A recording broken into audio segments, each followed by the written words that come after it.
Walking down this lonely road, damn near almost lost my soul. But now that I'm in control, what they gon' do? Can no evil hold me down? Let no evil hold me down. When your will is on the ground, what you gon' do?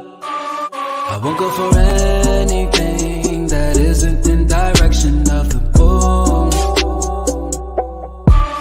Don't never let anything come in between, 'cause surely you will lose. Inhale the atmosphere, brushing fear right off the shoulders. Looking around, couldn't find anyone. Feel like the world getting colder. Beyond motivated, we won't stop until we are over. Yeah, and I won't look back, no. Won't look back, no. 'Cause it's only a matter of time, now we in here, dog. Homie said you need to get involved. Ain't no looking back, ain't no other way around it, dog. You got everything you need on guard. Just honing your faith and your power. Trust we could win, this is ours. No, this is not just a dream. Keeping you up early every hour, but it just doesn't make sense. What good is this life if all we do is pretend? Trying to see the light, but darkness wants to creep in. Way up in my mind, wanna push me off the deep end. Wait, slow down, hone it now. If you believe, then you better breathe it. Walking down this lonely road, damn near almost lost my soul. But now that I'm in control, what they gon' do? Can no evil hold me down? Let no evil hold me down. When your will is on the ground, what you gon' do? I won't go for anything that isn't in direction of the moon. Don't never let anything come in between, 'cause surely you will lose. Introspect, take a sec, watch it step, where you step, when you step, falling free through the sky, feel the breeze, feel the eye, all your fears, let them die, energy never lies, introspect, take a second, let your world unfold, falling free through the sky, I just wanna feel right, feel the eye, I'm so tired of being lost, all your fears, let them die, take flight. energy never lies. There's nothing we cannot handle. Light up the dark like a candle. Usually they misunderstand you. Yeah. Give a damn if they can't relate. All we want is to motivate. Take it on, never hesitate. Take. Acknowledge it. But then make it. We are the ones in control. We are the ones in control. Just honing your faith and your power. Trust we could win, this is ours. No, this is not just a dream. Take on the world and devour. Walking down this lonely road, damn near almost lost my soul. But now that I'm in control, what they gon' do? Can no evil hold me down? Let no evil hold me down. When your will is on the ground, what you gon' do? I won't go for anything that isn't in direction of the moon. Don't never let anything come in between, 'cause surely you will lose. Yeah, we only getting started, but you know I got to bang it. Yeah, we're shooting for the stars, you know you got to aim it. Yeah, this goes out to the ones who doubt it. How you gonna see with your eyes all clouded? Look to the sky, feed your mind rerouted. Damn, it's been a long, long day. I done came a long, long way. I've been feeling all kind of restless. Getting to it, what can I say? Soaking up game like a lesson. Spirit too strong, that's a blessing. Rather elevate into outer space. You could go insane, lose your way from the stressing. And I ain't really on that. Gotta take it higher, yeah, we're on that. We will never stop, we'll never fall back. This is that, I need more of that. Gotta take it higher like you're on that. Gonna take it higher, yeah, we're on that. Whoa. I hear you screaming on the inside. You gotta let it go, let your mind ride. Yeah, we only getting started, but you know I got to bang it. Yeah, we're shooting for the stars, you know you got to aim it. Yeah, this goes out to the ones who doubt it. How you gonna see with your eyes all clouded?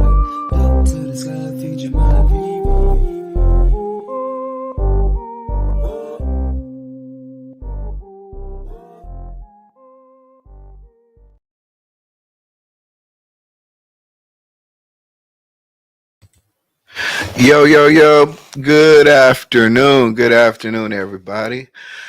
This is eBlack with eBlack TV. Glad to see everybody here. This is the Black Afternoon Conversations. Anybody's able to join if they would like to join the conversation. I consider this much like the lunchroom at your office or wherever you're at in the world, park, whatever. Y'all just having a conversation. You don't have to cam up, but here we kind of discuss things. Um, I ran across a video that I've actually done a semi reaction to, I guess. I got the theme from it, and me and Miss Ty of Red Lipstick Vibes, we kind of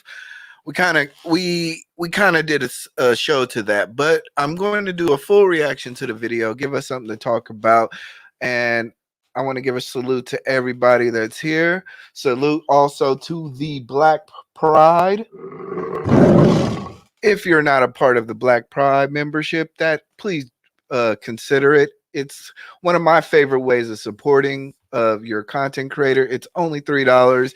You know, I I love super chats, but when you're a part of the membership, it lets me know that I need to focus or who I need to focus to, and it's cheaper. But I understand everybody likes to have their words displayed, and it's fine.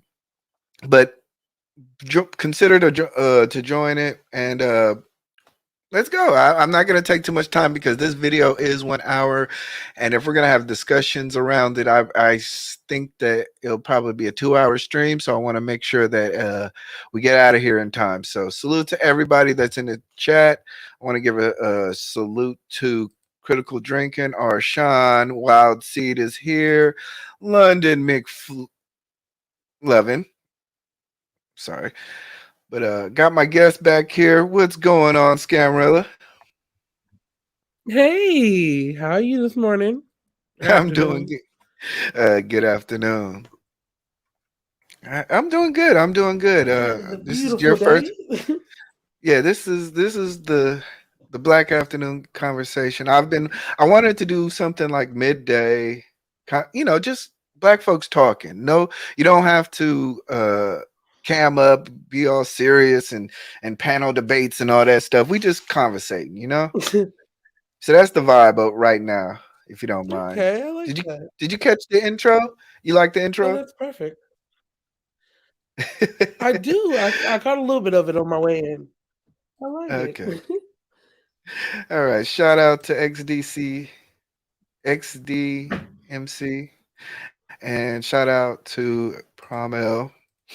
But yeah, we're not. I'm not going to waste too much time because, like I said, it is an hour-long video, and I know that this stuff takes a while to kind of parse through. So I want to make sure that we kind of get to the video. Are you familiar with FD Signifier? I'm not. This is a new name for me. Well, FD Signifier, he has a great channel, and let me see if I'll see if I can possibly pull him up. But if you have a chance, I tagged his channel in the stream. But check out his channel. He does a lot of great Okay. reaction videos, kind of discussing black love, black topics. He'll go hard on the Democrats. He'll go hard on the Republicans, but he's more left leaning. He's traditionally what you would call rep, uh, uh, Hmm. intellectual leftist thinking is what you would probably consider Okay. it. It's not a lot of right. It's how YouTube is. It's Yes. not a whole bunch of mammy talk. The black community is black culture is trash and all that stuff. He breaks it down, and he actually does a lot of good research videos, and he digs deep into it. So if you ever had a chance to look into it, please check it out. But yeah, he created a video called "Deaf to Black Love," and it's an interesting conversation. Very interesting conversation because Okay. you know a lot of people, when you define black love, we define it in so many different ways, but the part that people don't really talk about is interjection of capitalism. You know, have you ever realized that Very true. we're all struggling so much to fit a need that is not really conducive to creating family. They tell men to work 80 hours out the week and be tired. Well, how does that affect your family? How does that affect your children? How does that, if you're an artist and you're not really trying to put on a suit, how does that affect you finding a mate? We talk about Ebony Williams when she says she can't date a bus driver. Well, what if that man just wants to do that and raise his family? And why does exceptionalism have to be the center point for marriage and love? So, Yeah. and that's why she's single. She has all that stuff, doesn't have any children, and so it's like you're a very good capitalist, but in love, you're gonna die You alone. failed. Yeah. I think that's a So, lot and of a lot go of ahead. successful people in general, that they have these criteria for a mate, but you also miss out on the people who mean to do you the best or have the best intentions for you. Yes. And what I've always and one thing that I've always said is that when you die, the first few paragraphs have nothing to do with how much money you made. Exactly. Very rarely do they say, yeah, she owned a car and a houses, and she had a BMW very few. Most of the first line, the first paragraph is such and such had a family, such and Yeah. such was active in his community.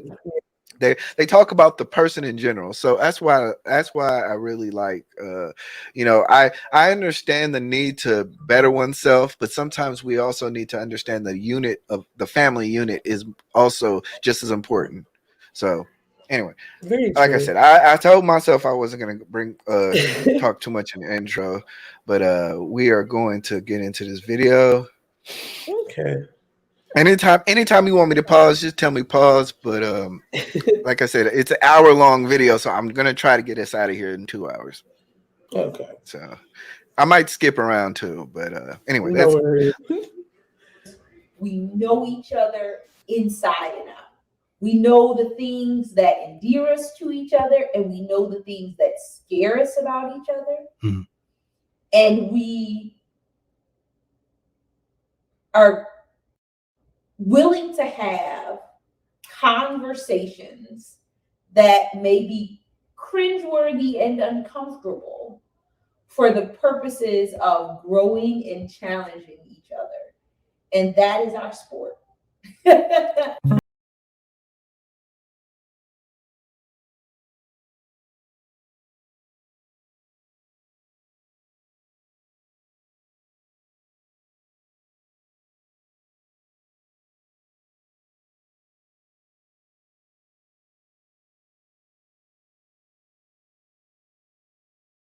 Day, everybody.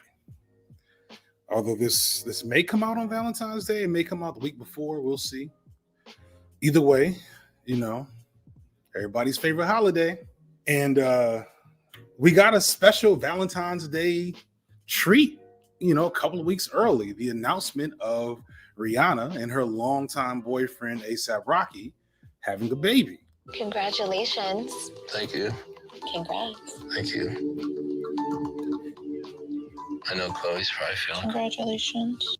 And shout out to my homegirl Fab Socialism for pointing me to this meme of the uniquely and, for me, surprisingly conflicted reactions to the announcement of this new Black baby coming to us. I knew that there were problems among Black men and women, but even I am shocked by the wide array of genuine anger and criticism that has come from the announcement that this baby is on the way. At first, what was your original reaction to that, to ASAP Rocky and Rihanna? I honestly was shocked, but I mean, they're young. They're gonna do young people things, and I didn't think they were ever gonna have a baby together. That was not in my foresight. Yeah, and I think for as attractive as Rihanna was, I think any guy, any that's like, yeah, she's gonna get married to a high valued man, and and all that stuff, like Kevin Samuels was very poignant to say, Rihanna's a 9, And I don't like he think that put her Rocky really is. high on the scale. I don't think that Rocky is that much below her. If you know who Rocky is as beyond a rapper, but Rocky also has a tendency to put his foot in his mouth. And so he's not the smartest person in the room, but for some reason, that's who she picked. Yeah. And well, from my standpoint, I think a lot of people, of course, were disappointed that she's a billionaire. She makes a lot of Mhm. great money with Fenty and stuff. That why is she not considering herself marriage, or why have the baby before getting married? Like, this is I think a lot of people was really disappointed in that. I think they have higher expectations for Rihanna, but you also have to watch Rihanna's pattern as what you can see in plain sight. Rihanna has a wild streak. If you pay attention to what she's been doing since she came out, Rihanna's not Yes. someone who's on the straight and narrow, who's just I'm going here, I'm going here, I'm going here. Rihanna is an entity that you cannot control. Oh goodness, you hit it right on the hell. On the nail, because we all understand about Chris Brown's and her relationship. They And were they I feel were bad about that because Chris Brown took the blunt of that relationship. He took the majority of the blame. When if yeah they were just two young kids who got into a spat in a Honda, it wouldn't have been that detrimental. yeah, but it But was in a because Lamborghini yeah, during, well, I forgot what award show it was. Was it the It Grammys was during the or Grammys, yeah? and he And lost then almost everything. yeah, and he lost almost everything. And like you said, I thought it was just like you said, regular people have go through this all the time, in relationships, and Exactly. it may not get as bad as that physical, but let's be honest, a girl texts you and Yeah. and you end up seeing the text message. It's gonna be some arguing in that car, It's gonna and a be an lot of issue. times it's gonna be an issue. So a lot of times, in my opinion, we overblow that situation. But you're right. We all had higher expectations for Rihanna, and they're gonna kind of go into it. But understand that this is he's setting up the video really well in terms of black love, Mm. struggle love is what we sometimes consider it. Uh, Not struggle love. Black people can't Yes, never get struggle nothing love. until brand new and all right. We get the struggle love. Well, yeah, he breaks it down. He breaks it down. So let's keep going. Okay. It seemed like it was mostly jokes, and it is mostly jokes. Why can't I be Rihanna's baby daddy? We ain't never getting a new album now, etc. And then I learned that some people were taking issue with some of ASAP's previous head-ass comments about colorism and Black Lives Matter and things along those lines. And I get not being a fan of him because of that. Makes perfect sense. But then I started seeing some other shit. Rihanna getting pregnant for ASAP Rocky without getting married first on a reel isn't worth applauding. Celebrity or not, the right thing to do is get married before having kids. The world has normalized baby mama and baby daddy like it's a dignifying status. God help us all. Young Black girls seeing a wealthy, beautiful, and successful Black woman that chose a man that looks like a teen boy. ASAP has zero manhood characteristics, like being a protector and provider. ASAP wants to be provided for. See, this is why they say women keep women single, okay? You all just applaud one another's behavior. You validate each other's negative behavior. This is why people like Lizzo feel empowered to act like an ass. At this point, I have lost all respect for Black women. It's a sadist, masochist relationship. All I can say is that they most enjoy being abused, and Black men enjoy abusing them. I'm disgusted by both Black men and Black women. Even before I got on YouTube, it never ceased to amaze me how quickly Black folks adopt white supremacist talking points when we talk about other Black folks, especially when it comes to relationships and issues between men and women. Even some of the seemingly most educated people will have no self-awareness of how anti-Black they can sound. We are willing to think, promote, and act on the worst lies about who we are as a people. And to be clear, this is everybody, because half of these quotes are direct quotes from Black men and women. But at the same time, these are not the only words being said about this story. And many, though conflicted on some level, have the wherewithal to be positive and supportive of a Black family out here trying to make it.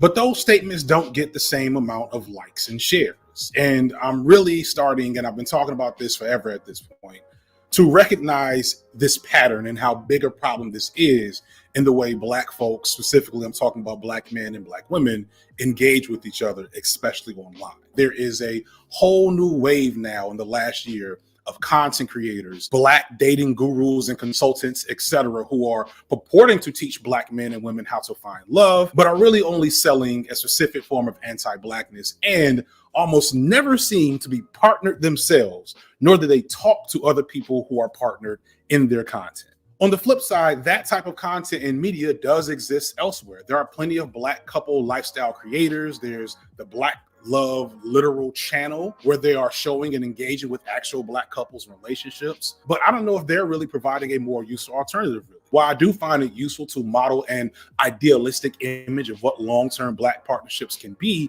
they still often present a very idealized and probably highly sanitized image of what said partnership looks like. And in their own way, probably do as much harm as they do good by selling this false vision of what it's like to partner with a person long term. Not to mention the overwhelming cis heteronormativity present in that type of media where people from other lifestyles, sexuality, genders, etc. don't get to see themselves as a part of this Black love concept. It's concerning to me, whether it be positive or negative, how we do not acknowledge that this image of Black love that we have all been taught to aspire to and champion the most is not only false, but is based on a capitalist lie created explicitly for white Americans that was never really meant to include us anyway. So now I have an agenda, and it's to support the death of Black love as a branding aesthetic, as we know it, and to provide a useful and productive discourse around relationship conflict with Black people for free. So this video will not end in an invitation to join my mailing list or buy my consulting services. I'm not even going to plug my Patreon. And all I ask is that you watch the video, like, share, and subscribe, and show some love for today's sponsor. This video is sponsored by Skillshare. Skillshare is an online I think this is a good place to pause. without- I am literally taken aback by some of those comments. Why? Okay, so as somebody who respectfully, and I know I'm very open bookish, as somebody who's part of the BDSM community as a person of color, how dare they say that sadomasochism?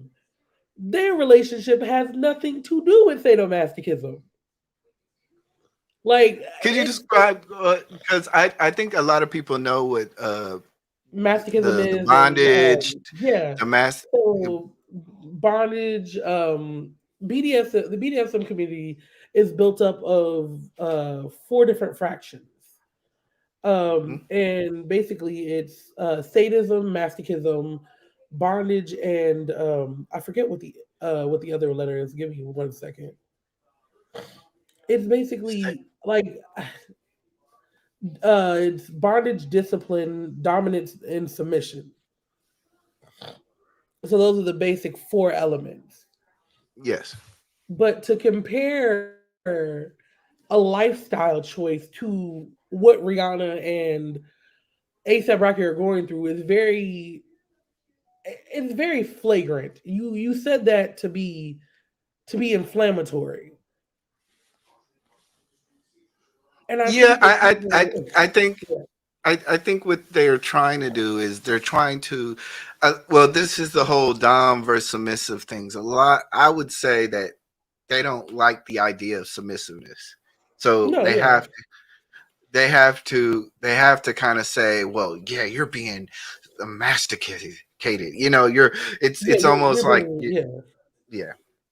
you're So being emasculated. You're being and Rocky is who Rocky is. I think they attack that man, and I have no cape for Rocky. Let's get that out here right now. I enjoy his music, but as a person, he has made pitfalls, and everybody does. Everybody says things that sometimes are not the smartest thing to say in the room. But I also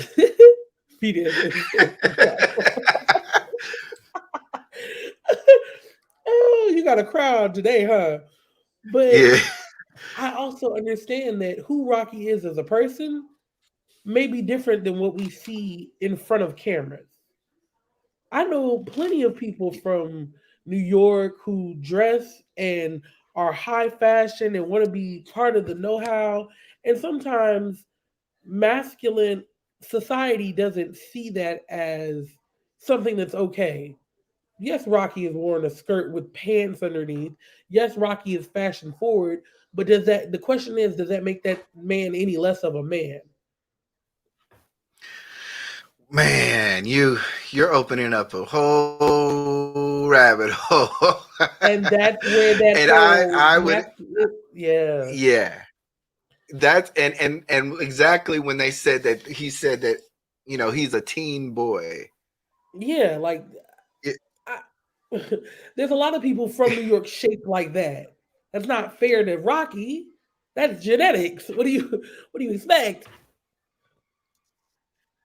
Like you can't yeah, really yeah. judge somebody on something they have no control over. What did you want her to be with somebody like Arnold Schwarzenegger who was black? You want her with a like what do you want her with a black Terry or Terry Crews? I don't understand. Salute to Trash Can Waves. It says depends on what he's trying to be and imitate. Okay. And imitate. Well, yeah. I do think I do think that fashion, when you're fashion forward, there's gonna be a lot of, how do you say, Oh gender fluidity yeah. and yeah. So I'm gonna leave it there. I have a lot more to say about that. So and put some jeans on and lead your house. He had Salute to the jeans on. tribe. He has control over whether he wears a dress or not. I look.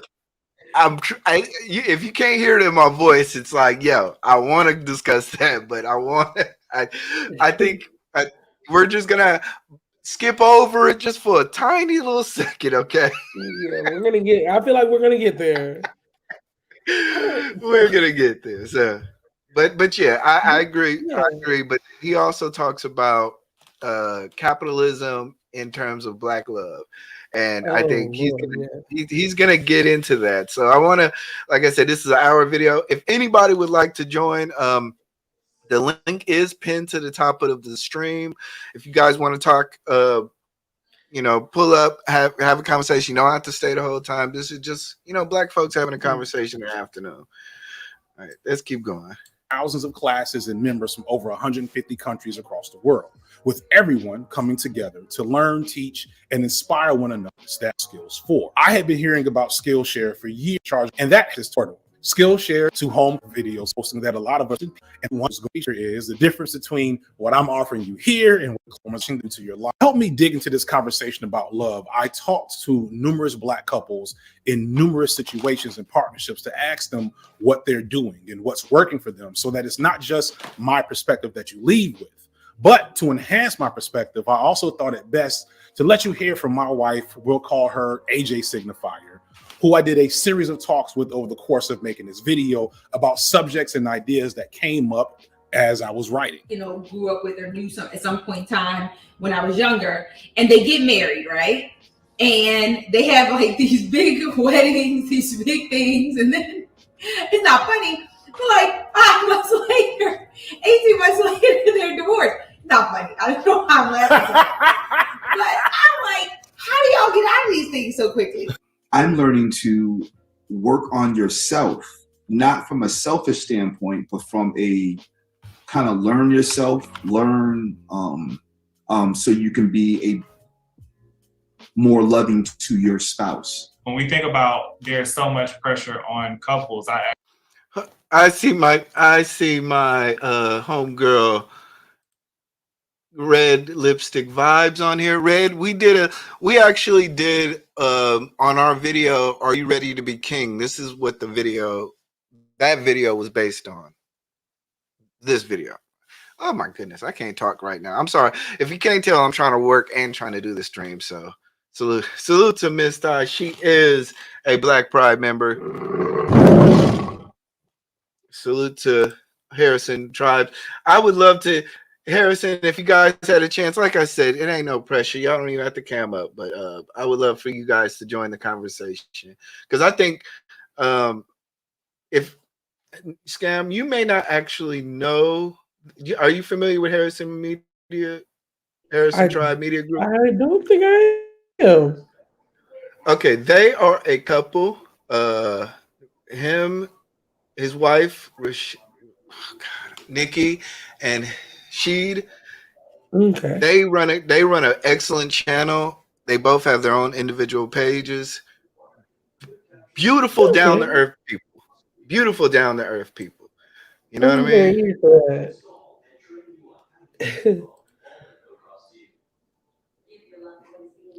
But you should check them out. You know. Okay. Yeah. In the office, I get it.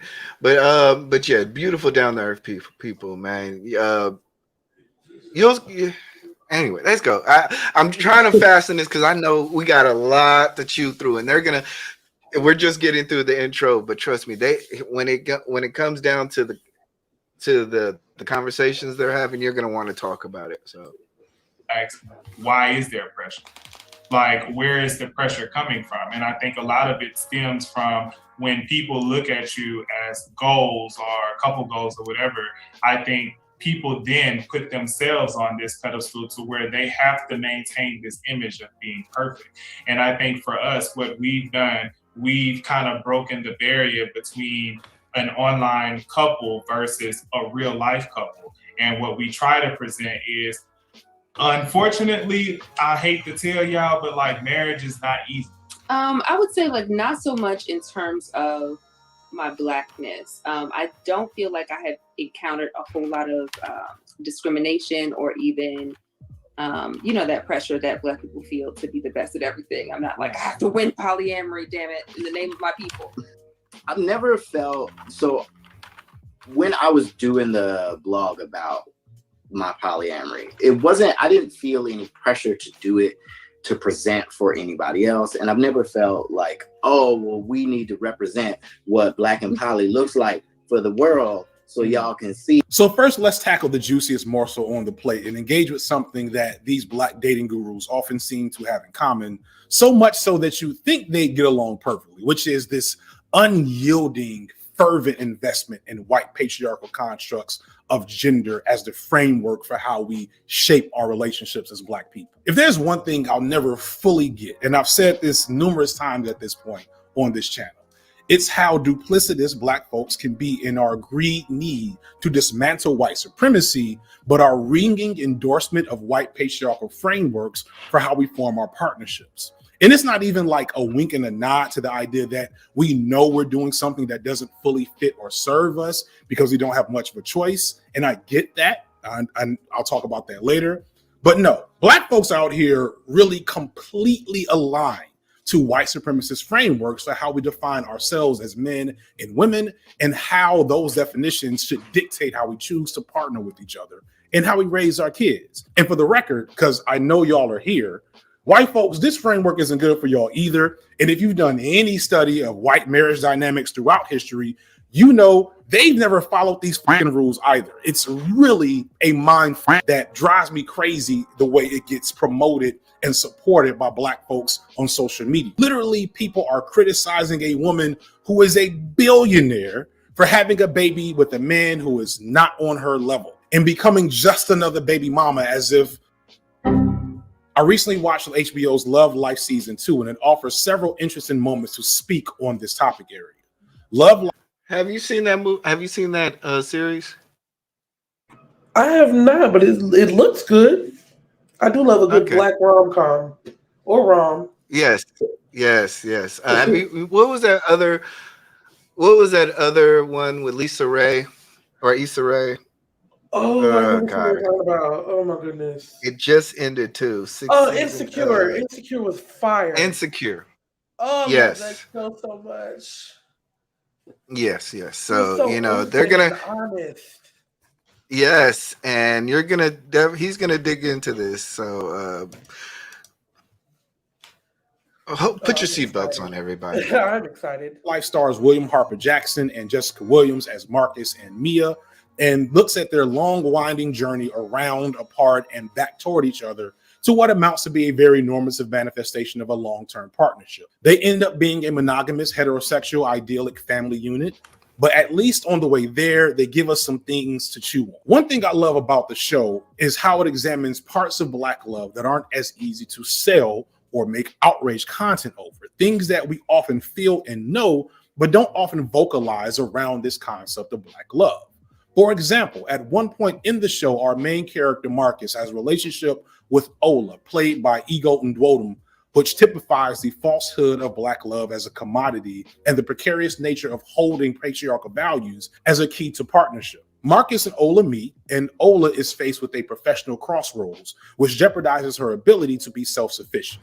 Marcus steps in and steps up as a man to support her unthinkingly, jumping at the opportunity to play the man's role in this relationship, despite not having really taken the time to know if that's what he really wants to do right now and with this woman. However, okay. I like that. Hold on. Yes, sir. So, thoughts? If I knew the show better, I would love to like commentate on that relationship deeper. But I have seen something similar in Insecure, where Issa Rae's character ends up dating this man after her and the main character break it off, and he wants to provide Issa with everything she needs, but right now she just needs somebody to be there for her. She doesn't need you to go above and beyond. She just wants that pure, simple relationship. And sometimes people overstep their bounds. If that's what I'm Yes. thinking he's talking about. Yes. I also think pressures of society oversteps your bounds. I remember when that guy he's what did he do? He took a job in what, San Francisco, Yeah, he took a job in San and Francisco. then he had let his baby mama was in LA, and he Yeah. commuted back and forth, and that pressure of being a man with a child and trying to fulfill all the needs, while the woman of course has her own ideas of what success may be to her, and they're Yeah. just kind of, those two things are conflating against each other. And a lot of times we, as in a society, we do that. The woman wants to go to school, Yeah. she wants to forego the process of pregnancy, because pregnancy, of course, you never have a future. So a lot of times Oh, they tell the girls that all the time. women are having children later. Not only that, men are getting into marriage later. Yeah. It used to be 22, 23. Now we're at an When you got average married. of 29, 30. Not only that, a lot of men are saying, you know what, I'm not going to get married until I build a house. That is a new Yeah. thing, because back in the days, even if you got married, you used to stay with your family until you'd rented out a piece of land, and the whole bonding Yeah. was Until you just got on your different. feet. But now capitalism has entered it, and the formulation of Black love, which is to be the power couple, has now taken over a dominant ideology on just family bonding. Yeah. And I think it's hard speaking for the new generation because I'm barely getting out of my 20s. It's scary to know that at any time the economy can fail, jobs can go belly up, everything can go to hell, and then you're stuck out here. And it's not the fact that you don't have a partner; it's the fact that you and your partner are now stuck, and now you have this baby to care for. So it's Yeah. not just two. It's not just your mouth and his mouth. It's both of y'all and maybe one or two children that y'all decided y'all were going to be okay with because your jobs were in a good place. Yes. Your And job that's was good. She was making twice as much work. She used that degree to get her situation, you know, and we all seen. exactly. I mean, even during the pandemic, a lot of men lost their jobs, and a lot of men were desperate to fulfill the role of the capitalistic patriarchal figure. And it's such And a scary situation. Oh, go ahead, go woo, ahead. yeah.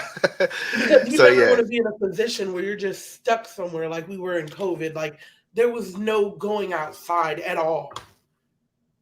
You Hmm. could not run a business outside a brick and mortar at all. And so now you have Yeah. these people sitting in their home with no influx of cash, children to feed, toilet paper going missing. Look, I was never so happy to be a Pacific Islander because I knew what to do. I was like, oh, we never needed toilet paper. We were safe. But it's a scary situation for the kids in their 25s and their early 20s because you don't want to bring a mouth you can't feed into the world. Yeah, but well, that's the thing. Even in the worst of conditions, people still are married. You know, you get what True. I'm like. If you look at some of the poor countries are saying we should get married. We're poor, so we shouldn't get married. No, poor countries are still getting married. Once again, I think a lot of times capitalism has influxed its own value system into family bonding. Yeah, I And don't believe Red Lipstick says well, not the yeah, tissue. the tissue. The pandemic should have proven that men needed to get their degrees more than ever, and they chose not to for some reason. I would disagree with that. I would say a lot of times we look to degrees for men, and we don't understand that a lot of men are into trades. So becoming an electrical apprentice doesn't require A a degree. degree. Yeah. Becoming a trucker doesn't require a Doesn't require a degree. degree. Yep. There's a lot of things that men do that are well paying does not require a degree. So yeah, but don't get me wrong, the degree is a litany test, but I think we have to also understand that a lot of times men don't get degrees because they're into specific trades that And I think do oh not sorry. require 'em. But I think that like if plumbing, you don't have to have a you degree to don't be a need a plumber. degree, yeah. I think that if Yeah, the so I world think like it, oh sorry. no, If no, go somebody ahead, go like ahead. if the world went to hell right now, a degree wouldn't save you. You know what would save me? The fact that I know how to hunt, fish, and clean my own water. The fact that I know how Yes. to grow my own vegetables to some extent because I grew up in a rural area in Hawaii where my family taught me these things. I know how to hunt with a knife in my hands. Like these are the things that would save you if things were to go straight to hell. Yeah. Yeah. But like I said, if capitalism doesn't influence your decision choice, your skills of knowing how to do that is not valued. Exactly. And that's the sad part that we took the value away from. And I know you know this with generational education between your grandparents, your parents, and you. We lost focus of how to grow those collard greens, how to know when the rain was coming in, when to know when to plant certain things, when to know when the seasons were coming. Like those kinds of that kind of knowledge that we used to have. Yeah. Yeah. And that's And that's the kind of thing that will save your life in certain situations. I agree. And I agree.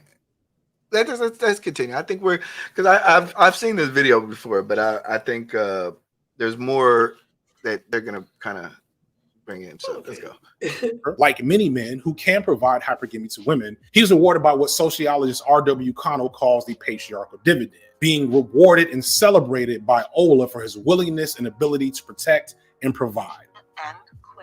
Oh, Marcus, my king. Nothing seemed to work. How's my king doing? What I'm looking at right now? Black love. Supportive, strong, beautiful, black love. Ola calls him king and christens their relationship as black love, ready for capitalistic consumption and sale to black people across the country. And for a second, it works for Marcus. But we as the viewer know that up until this point, Marcus is still recovering from various heartbreaks and is definitely in need of a lot of emotional growth to ever be successful in this type of partnership to find fulfillment in playing this role. Further, Ola is so busy celebrating Marcus's ability to perform patriarchal masculinity that she's missing some very obvious cues about how unfulfilled he is in this role. Marcus gets so alienated from this emotional connection to Ola that he becomes unable to perform kingly duties, if you understand what I'm saying. I used to think that I excited him, that I completed him, but he was lost. So was his manhood. Having failed to fully uphold his obligation as a high-value man, Ola reneges his patriarchal dividend and labels him a boy instead. You're not a king. You're a little ass boy. Woo! That is wild. And that's one of those things. That is one of those things. You know, a lot of times we push men to say, hey, work the 60 hours a week, do this, do that, and the third. And then you got to realize, are they happy? Are they satisfied in that role? Exactly. Do they feel the love they need to continue on? Like, you have to fill your partner's cup as much as they fill yours. That's not a fair assessment. Did you remember? Have you seen that clip of that guy who was like he was a pastor, and he was told his wife about how he was going to be a pastor, and he was making really good money, like in the 90s. He was like, yeah, I was making like over 200,000, and I told myself I told her one day that I was going to be a pastor, and she was like, no, you're not God. You need to talk to God again. Oh no. You know, now she denied the cloth. Yeah, she denied the cloth because she was happy in him providing and provisioning and doing all the things that, you know, stereotypically capitalism says that are the patriarchal system. Yeah. But he had a calling to God. And when you have a calling to God, you're not going to get paid. You're not guaranteed to get paid that much. No, you're not. Even though once you know, get that tax-free money is nice. Yeah, but I mean, like, let's be honest, which is not every pastor is rich. I know, like, we and a lot of the times they've accumulated assets. You know, my pastor has this old 2000 something Benz. You know, so it's like, you know, it doesn't mean, you know, so following your true calling as a man versus putting an image of who the world and Europe or capitalism says you should be doing even affects the woman, because now he's not fulfilled. Now he can't fulfill his woman, but she's happy just as long as he's doing his duty, right? Yeah. And that's the sad part. Like I said before, you and your partner need to be congruent in what's going on. You need to be able to pick up signs that your partner's not okay.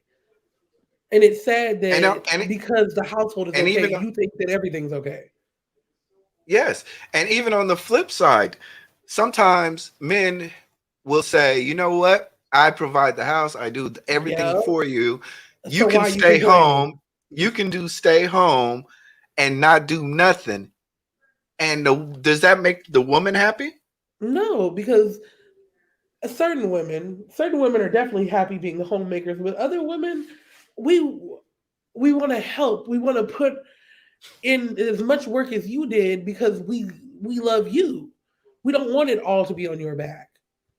As somebody who's worked the 16 hours, my partner, I love you. So I don't want you to continuously feel like you have to carry me on your back, even if you want to.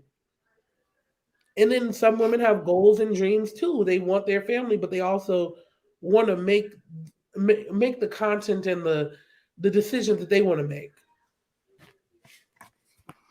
Yeah. So, but I found that was funny. I thought that was funny. You're a boy. Now she took away the title. But not only that, she made a play about him.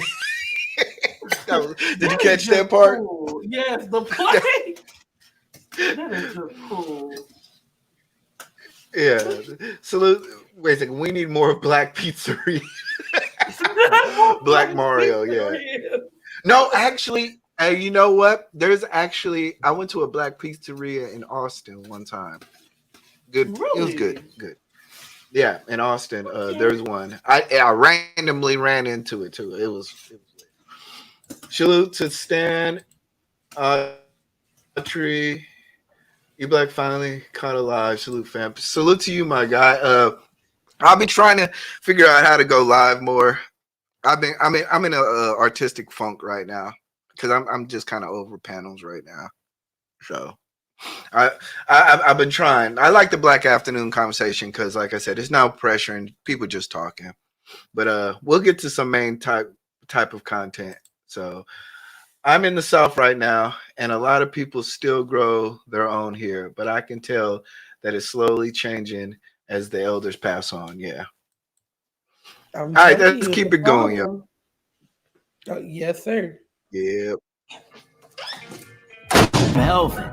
Look at this little ass boy snatching up a black queen, then treat her like a toy. He's not a king, he's a little ass boy. Can't tell the truth, can't experience any joy. Women, if you meet him, you better run. He'll waste your time. You ain't a king, you a little ass boy. This little ass boy. Little ass boy. Little ass boy. My little ass boy. My little ass straight for my little ass boy. A little glass vial? And I love how low key Marcus doesn't even care. Like, he's just so down. He don't even get mad. He's just like, maybe I am a boy. Oh well. So much is often said about supposed high value men, and it's always so incredibly shallow from our perspective as a great value man.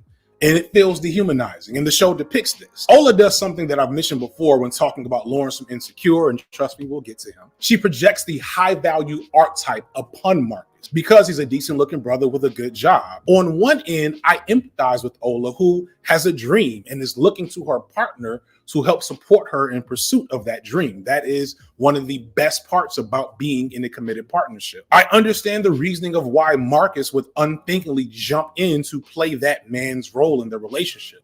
It feels good as a man, especially a black man, to have access to this imagery of patriarchy, even at a relatively lower level, when so many people think you're incapable of accessing it. It is something that I know weighs heavily on a lot of black men's minds. Oh, Lord, yes.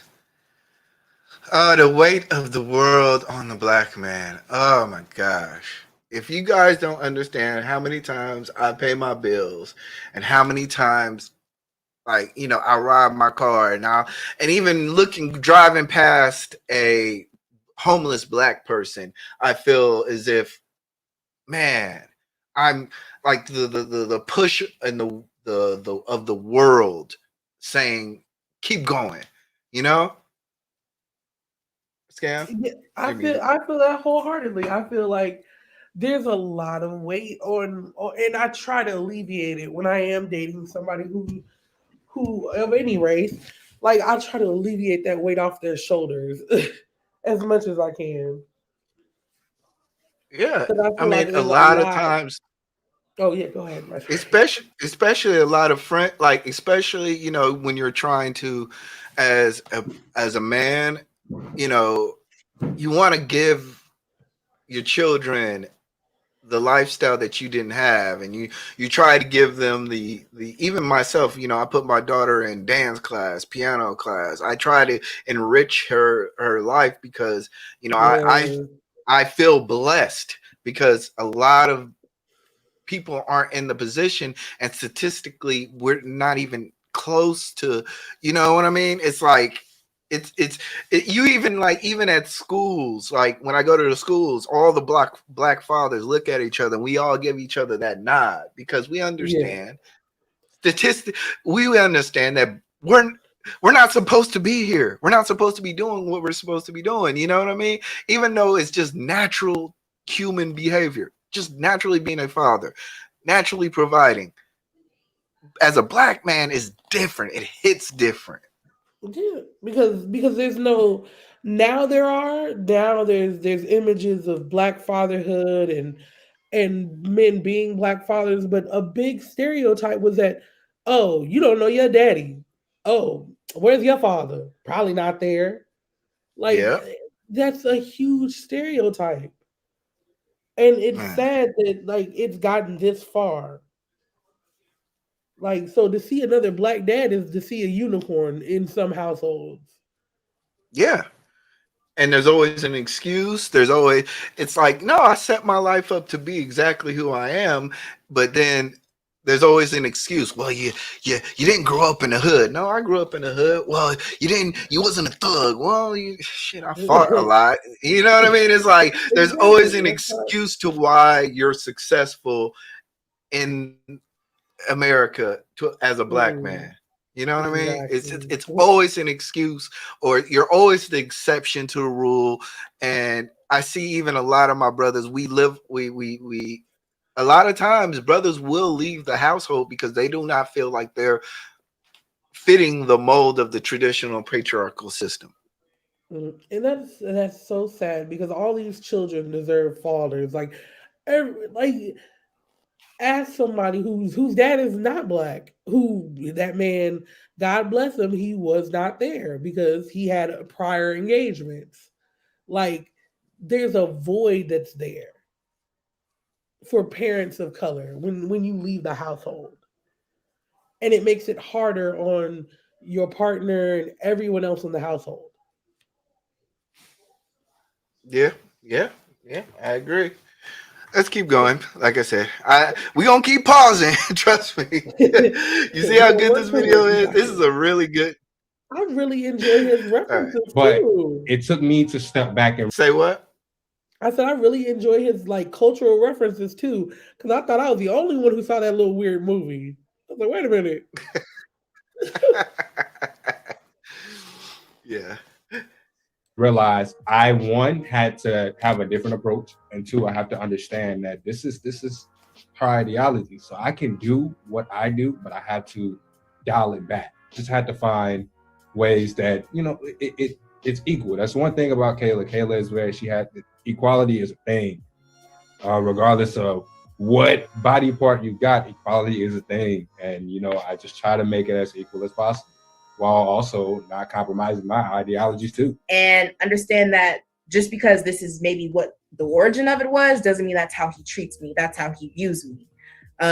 It's because he views me in a respectful way. It's because he loves me and because he sees me in this light that he wants to take out the trash and he wants to do this, that, and the fourth. And it's not just gender roles of, oh, I should be in the kitchen cooking while you work out there and do this, that, and the fourth. So it's just been trying to, one, help him understand where I'm coming from, and two, not take away from who he is. Like I hang with people that kind of like constantly keep elevating their life, and you can't be a part of a crew and not elevating because you're seeing other people elevating and you not, that make you feel awkward. And I just didn't want to be a person that's like don't fit in when it comes down to being able to like take care of my family, provide for my family. So I just wanted more. I have worked 2 jobs damn near my whole life. Like I'm still kind of working 2 jobs. It's something I have to do. Like I always tell myself I gotta be better than my father. So, you know, I grew up in a household where, you know, my father was the provider. So I think if that is your, if that's your baseline, then, you know, anything other than that is a failure, right? This was very profound for me. It is. Yeah, I agree. I feel bad though that that falls on the shoulders of men, that you have to be better than somebody and you just cannot be. That breaks my heart. Yeah, it is a very tough, you know, it is a very tough place to be in, you know. It like I said, I you know, like I said, I drive by homeless people all the time, and I realize that the world either sees me as an exceptional individual or the homeless guy. There's very There's little no, wiggle yeah, room there's no in in between. between. Yeah. So salute to Patsy, black men who participate in their children's life, married or not, are generally considered as the best fathers as compared to other races. Yes, yes, yes, very much. Shout out to another Pride member. Just hear me out. Salute to him. Y'all. Also, could y'all hit the like button, please? Just for a little like button. That's all. Just because the census says that there are more single moms, that doesn't mean that the father of the children isn't living with them. Yeah, yeah. A lot of times there's statistical anomalies, especially in regards to the census, that it doesn't mean that we're not present. So salute to that talking point. Yeah, I'm gonna try to speed it up, but 20 minutes in. Good We're stuff. making it. We're Really making it. helped our relationship. When joining the company, and Brandy and I, we talked about this. what I've recently recognized was me striving and me wanting to really grow and scale the company. Because of course, I want to make it a family business and build an empire, but a lot of that was me attempting to show my wife love. But my the way my mind was working was, if I grow this company, if I scale this company, if we can keep looking at these spreadsheets and we're growing 150% year over year, this is how I'm showing my love to my wife. This is how I'm proving my worth. You wanted me to be proud of you? Yeah, absolutely. And what I realized was I wasn't loving you in the way that you needed to be loved. At the same time, as I said, we can't just completely divorce ourselves and thus our romantic partnerships away from how economics and capitalism constrains us. And for Black women, the stakes are really a lot higher than all of us often understand sometimes. Black women are the most likely of any racial group to marry a man who makes less than them, which makes sense considering the barriers put up against Black men for them to access personal capital. And this conflict is really at the heart of so many issues these dating gurus speak on. At the end of the day, when it comes to the discourse around Black men in these dating guru circles, it's about how Black men cannot provide a normative image of patriarchal and hypergamous partnering. It's just that both of them come from different angles on what the solution to that is. And insecurity, anger, and frustration and bitterness all swell in the responses to this issue of Black people trying to run in a race that wasn't designed for us to win. The range of outcomes with Black men and Yeah, that's actually an interesting talking point. That's very valid. You know, we're trying, as Black men and or even Black women or people of color, we're constantly trying to run in a rat race where we were not designed to actually win in it. Exactly. And And it then we're wasn't basing our designed for us to families. even be in it. Yeah. And then we're trying to base a family structure around the what do you say, the merit or the acknowledgement of said system. Yeah. When it was never That's for us to use. Yeah. And that's and then people don't understand. Well, I don't know if people understand, but I want people to understand is that also affects us psychologically, spiritually, and in a large way. You know, if I'm not able to get the job that can provide for my family based on my race and heritage, I'm then not able to also provide for my family. Then I'm also not looked as a provider or a protector. Then I'm not able to bond with my family. You get what I'm saying? Exactly, and it shouldn't be your ability to provide shouldn't negate the fact that you should be able to bond with your family, and that's another issue we come up with. That, well, if he ain't giving you nothing, he shouldn't be around the baby. That's his child. That's half of you and that man. What are you talking about? Yep. Yep. Like, You see it all the time. You see it all the time. He didn't pay his child support this week, so I don't know. He can't come see. It's like, and even if they're not on child support, well, he ain't giving me no money, so he's just not gonna see the baby. For what? Let that man see that child. Yeah, that might inspire him to, and not even that should, but these are people who you push out of the family when you need them in it the most.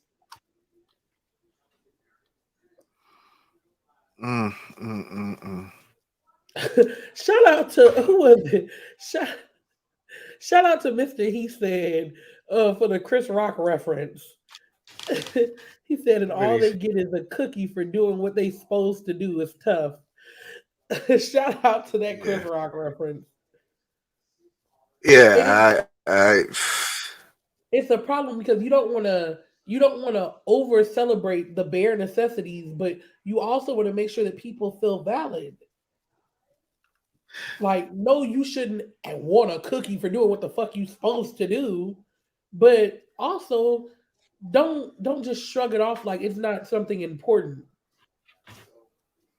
We get caught in a weird area when we do that.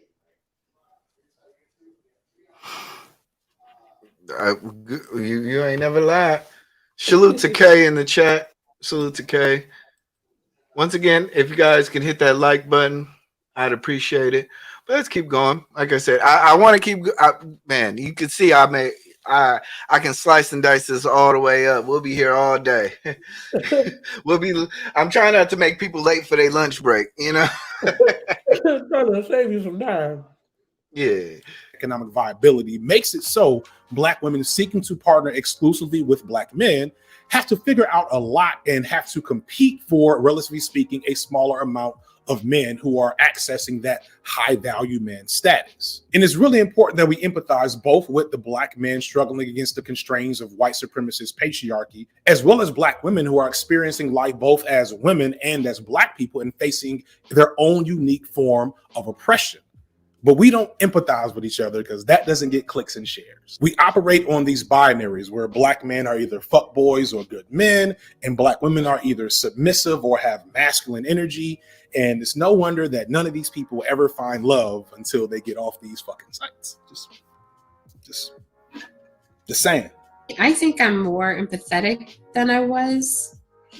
And I think because I while we were together, I got my social work degree. And I think that helped me sort of figure out how to navigate challenging conversations. I have always been really ambitious. And I'm sure you're familiar, but just being a Black woman, I was always taught that is, I had to. Like in order for me to get just a little bit of what I wanted, you know, I had to do more. I had to be better. And so I've always been very ambitious and a high achiever. And in our relationship, I always felt supported. I know that sounds corny, but like it just kind of worked out. Try and understand things from her point of view. And like I said, I've not always been able to do that, but I've always tried. And I think that's what she's been responding to is she could see me trying to figure things out, trying to understand things from her perspective. Yeah, there were just things that I just couldn't get. And there's still things I just can't get because there are experiences that I am never going to have. Really cool about being poly in that you have partners who've been around, how do I put this? Basically who've been around for enough years that they've seen you grow with other people and with them, which is one of the coolest things ever. And I feel like we don't talk about that enough in the polyamorous community. It's great that we can have conversations where it's like, oh, do you remember when I was dating so-and-so and I did this terrible thing? And it's like, oh yes, I do remember. Let me never do that terrible thing again. Thank you for calling me out and hearkening back to that time I did that. Or even like, hey, remember when you were doing this terrible thing and now you've stopped doing it? You can see the growth, but sometimes it's hard to see growth when you're your own individual. But when you have a partner who's been there for 4, 5, 6, etc. years, who's seen all of these things and can say, no, hey, I actually see the growth. It might be weird for you to see because you're in your own body, your own head. It's very incremental. Yeah. Shout out to the polys. Shout out to the poly. God bless y'all. I do want you guys to understand that this is not your traditional, red pill, conservative based topic video. So I guess I should have warned, but I think we're all grown ups here, right? Yeah, I'm very here for the stance he has on this. Like, Black love and Black relationships are not just monotheistic. They're not just this type of relationship. There are poly couples, there are queer couples, there are all kinds of couples that nobody talks about. Bingo. And all of their stories and all of their dealings with are different. I really enjoy this. I definitely have to go check out his content. Yeah, he has really good content, like I said. He's very he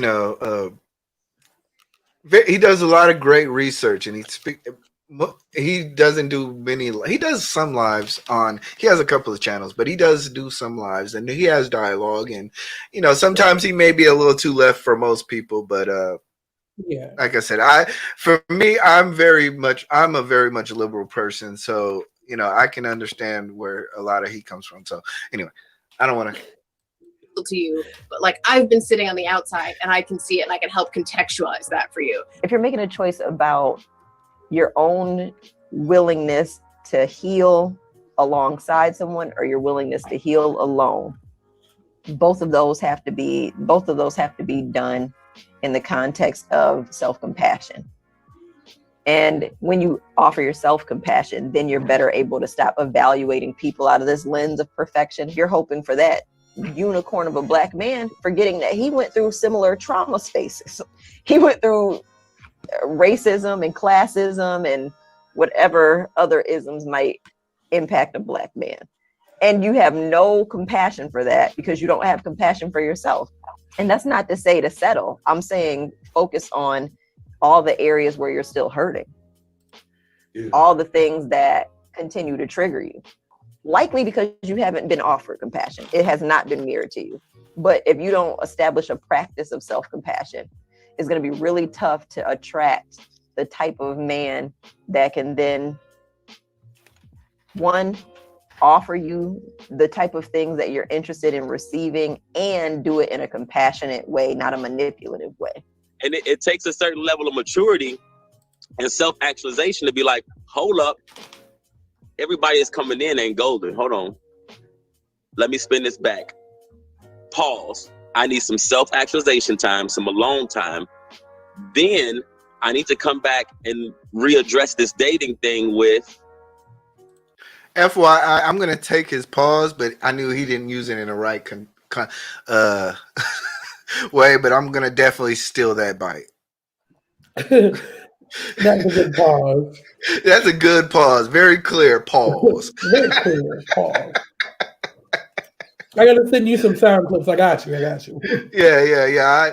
If you didn't see did you see Toxic Avengers last Sunday? I was in Israel's brand and I was stealing all his clips.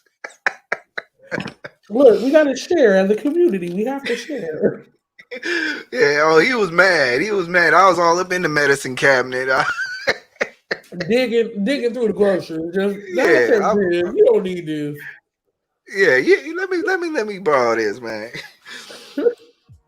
What have I been missing? What do I find attractive? What don't I find attractive? And then ask yourself why. My filter wasn't up. And so as I start clicking the drop down filter on different things and start looking at a woman as a whole human being with all of these different millions of attributes, right? I started to see more and more who I wanted. We got to a point like where we were just fighting all the time about nonsense.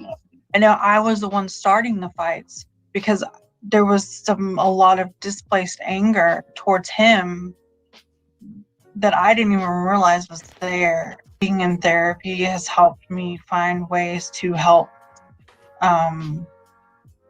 have better conversations with him, be able to communicate with him better as far as like things that I need, or just kind of redirect behaviors that I was doing that weren't healthy. It's definitely been a lot of sink or swim moments, especially this decade. This decade is rough. Like, I'd be looking back like, yo, you still in a relationship with your person or people, and you got in a relationship from 2010 to 2020, shout out to you, because this shit has been crazy. And I think instead of like trauma bonding, what we've done is we've tried to like evolve together.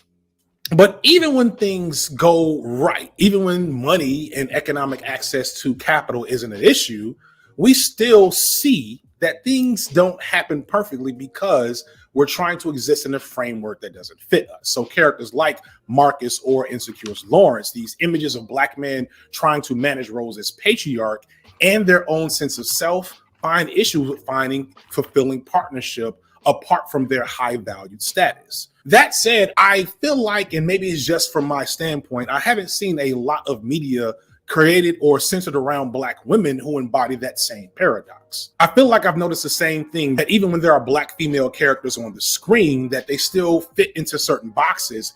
And for those Black women that seemingly have it all, they don't really problematize what that might feel and look like to women living that in real life. The pressure of having to exhibit Black girl magic. The dream is, you know, you have your kids and you're able to love on them and cater to them, at least, you know, in their earliest time, right? Mm-hmm. And then your husband or your partner covers the provision, again, the money, mm-hmm. right?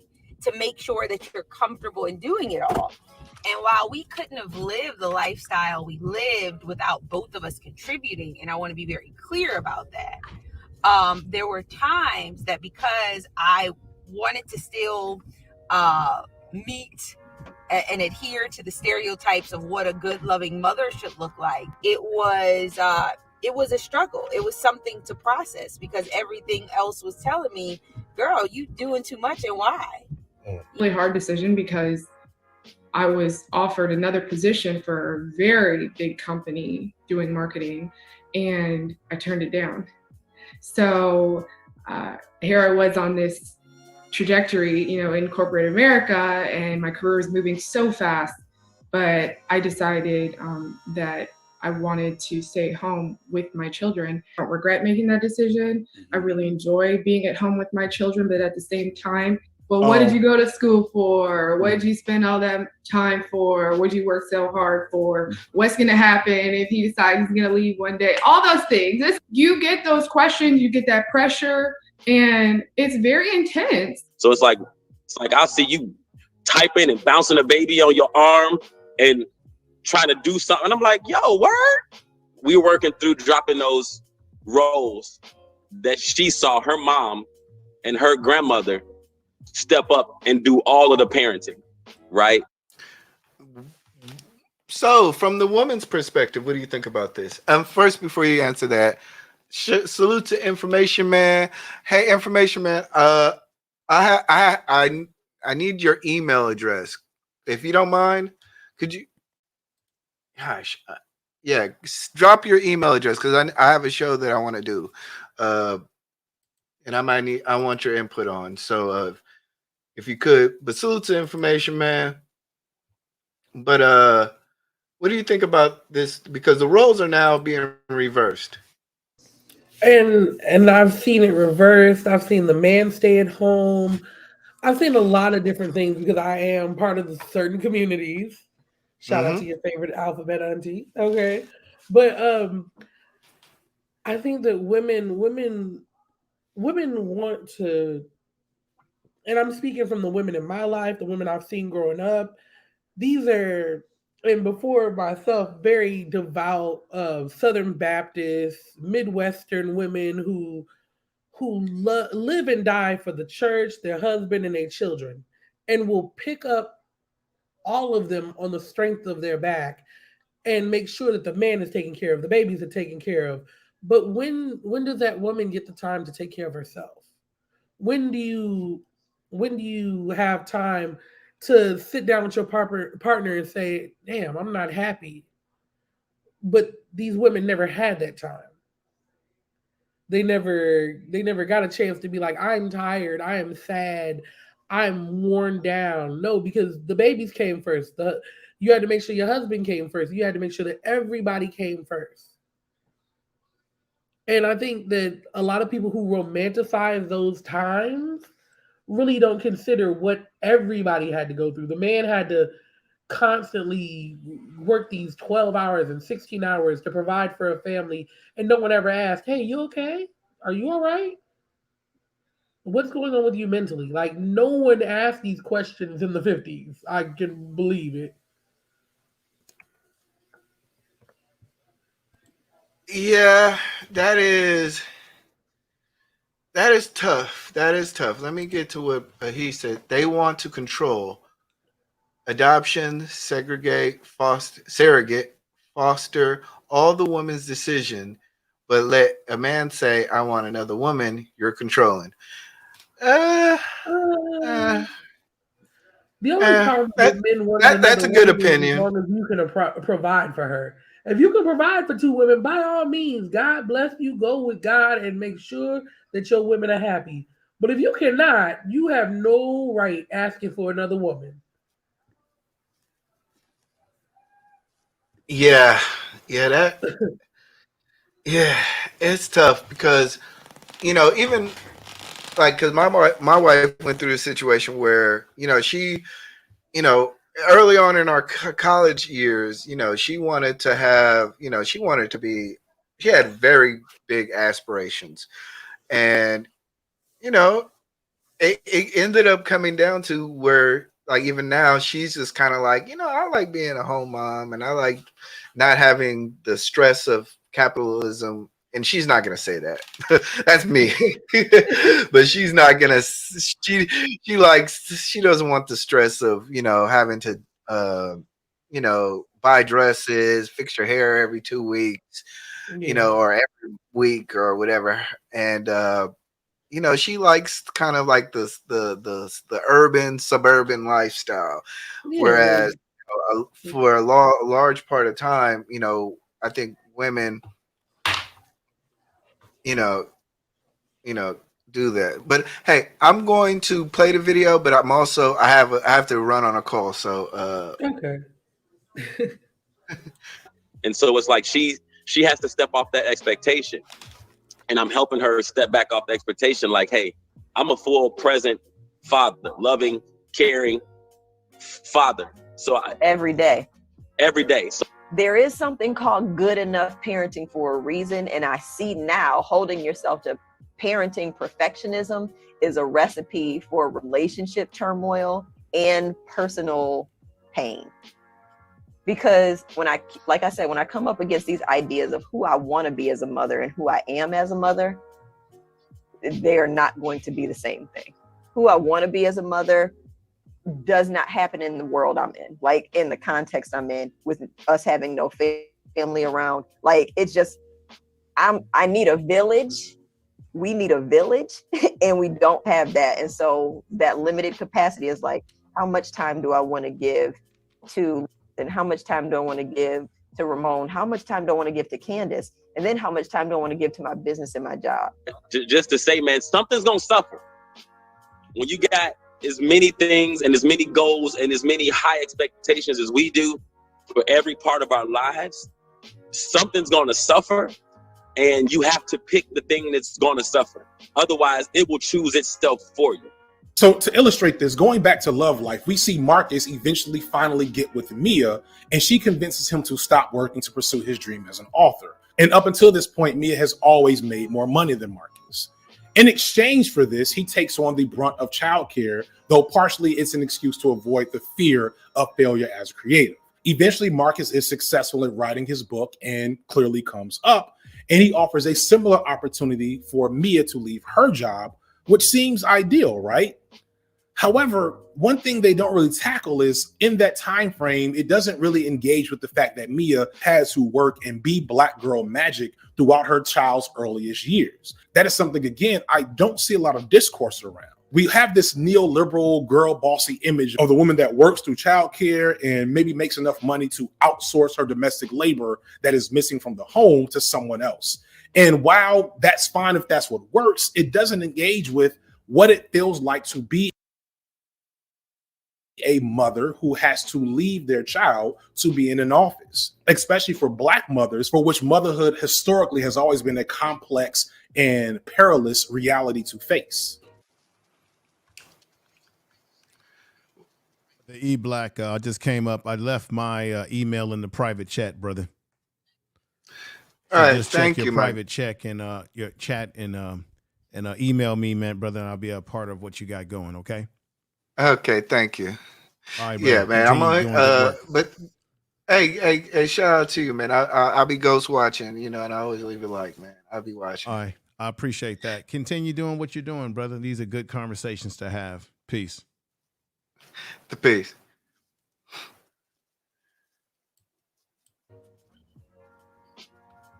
Are you fucking serious?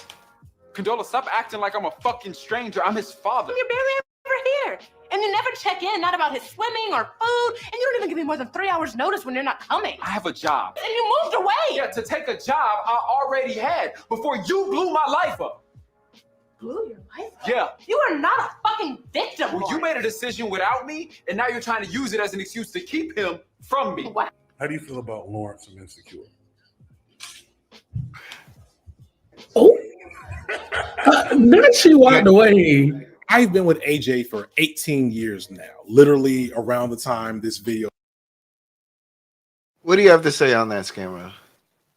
God bless Lawrence. Look, Lawrence is not the victim, but he's also not the enemy. Lawrence had this job opportunity before. If you don't know the story of Insecure, him and this woman ended up having a fling of sorts. Did not expect it to end up in pregnancy. She's a much older woman, so this was her last chance on getting pregnant, and she took the decision to have this baby, with or without Lawrence, and she told him that explicitly. I don't care what you do. You don't ever have to be in this child's life, but I'm having this baby for me. Lawrence being who he is, Lawrence is kind of a bleeding heart, let's not lie. Lawrence took up the shield and said, I'm going to come and I'm going to be part of this baby's life. And he was honest with Issa about, hey, I got somebody pregnant. I didn't mean to. This wasn't intentional, but I have a child on the way. And so you take up this shield and this sword for this woman who you don't want to be with in a relationship, but you want to provide for the child. And I can understand that. You may not love the woman, which we've had discussions about laying down with people, but it happens. And you get put in these situations where they're like, well, you don't do this, you don't do that. Well, honestly, as long as I'm taking care of my child, as long as I'm in their life, you really can't nitpick what I do. I will not cover all the bases sometimes, but to attack him for whatever she was going through, that was wrong.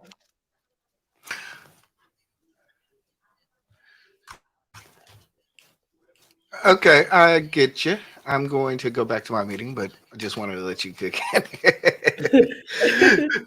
It shouldn't be that long. No worries. It was coming out back in 2004 is when we met, right in time for Valentine's. Okay, now and she's a I completely noticed different that woman today there at was 37 than the one I met. a print when she was all 19. documents up top. As am I. Right. I often call eBlack, AJ your mic is open. And at various points in our relationship, we've had to make the conscious decision to love and partner with the new version of the person that is emerging from the cocoon and ashes of the old one. I'm going to make a haughty and maybe unfair assumption here, but I get the strong feeling that a lot of single consumers of dating guru content, along with a lot of these terminally online commentators about relationships, don't have a lot of healthy experiences with dealing with partners over the long term. Because the way I see it, the folks coming through with these hot takes clearly have not been very successful in their love partnerships. Yes, we brought up Sorry to hear that. I'm gonna go. So someone in the chat was asking if we were referring to Insecure. Yeah, he brought up Insecure because of Lawrence and the lady who had gotten pregnant by Lawrence's relationship and how that dynamic works. Oh, okay. It's a really good show. You should definitely check it out. Amazing show. Majority Black writer, Black cast, Black directors. I think Issa Rae and also Donald Glover, if you know who he is. He had a hand in it, who's also known as Childish Gambino, the rapper. He had a hand in making the show. It's on HBO. It's amazing look at like Black relationships and how Black men and Black women go through changes in their relationships. Does she have the right to decide to have a baby that he participated in making? That is one of those questions, because as somebody who it takes two, I believe this personally, I don't put this on anybody else. I believe that it takes two people to make a baby. Now, a lot of people will tell you it's the woman's decision because it is her body, but it's hard because the man also helped make that baby. So how do you make a decision that took both of y'all to create, basically? That's the rough part. And then the men who do say, I'll be there, I want this child, and then once you have the child, are nowhere to be found. That's the hard decision that comes down to the person who's having the baby. Like, we say all these things before the baby gets here, and then we have this baby, and now it's too much. It's a situation where a lot of people do not make it out of. The woman runs away, the man runs away, and now just one person is stuck with a baby that they were told would have help with this other person. And sometimes people stay. Sometimes people commit to the child like they said they were going to. But it's a hard discussion. Not if one wants an abortion and the other doesn't. That's the hard part. So I would never bring a child into this world that somebody didn't want. Like, I don't believe in the keep a blank's baby. Like, I don't think that children keep people, and I don't think that sex keeps people. So these women and these men who trap these women who feel like if I have a baby by them, they gotta stay. Babies don't make nobody stay nowhere. Nobody's gonna be kept just because you want them to be kept.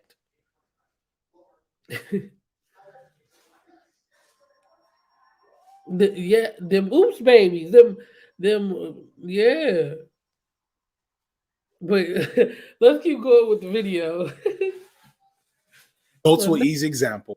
Talk about Lawrence and Issa from Insecure. Despite the overall love for this show in the final season, which just aired a couple of months ago, it was a tad bit divisive, and I get that. And there are a lot of reasons that I completely understand for people to feel like the show didn't quite stick the landing. But to me, an issue a lot of fans had was the final coupling of Issa and Lawrence together.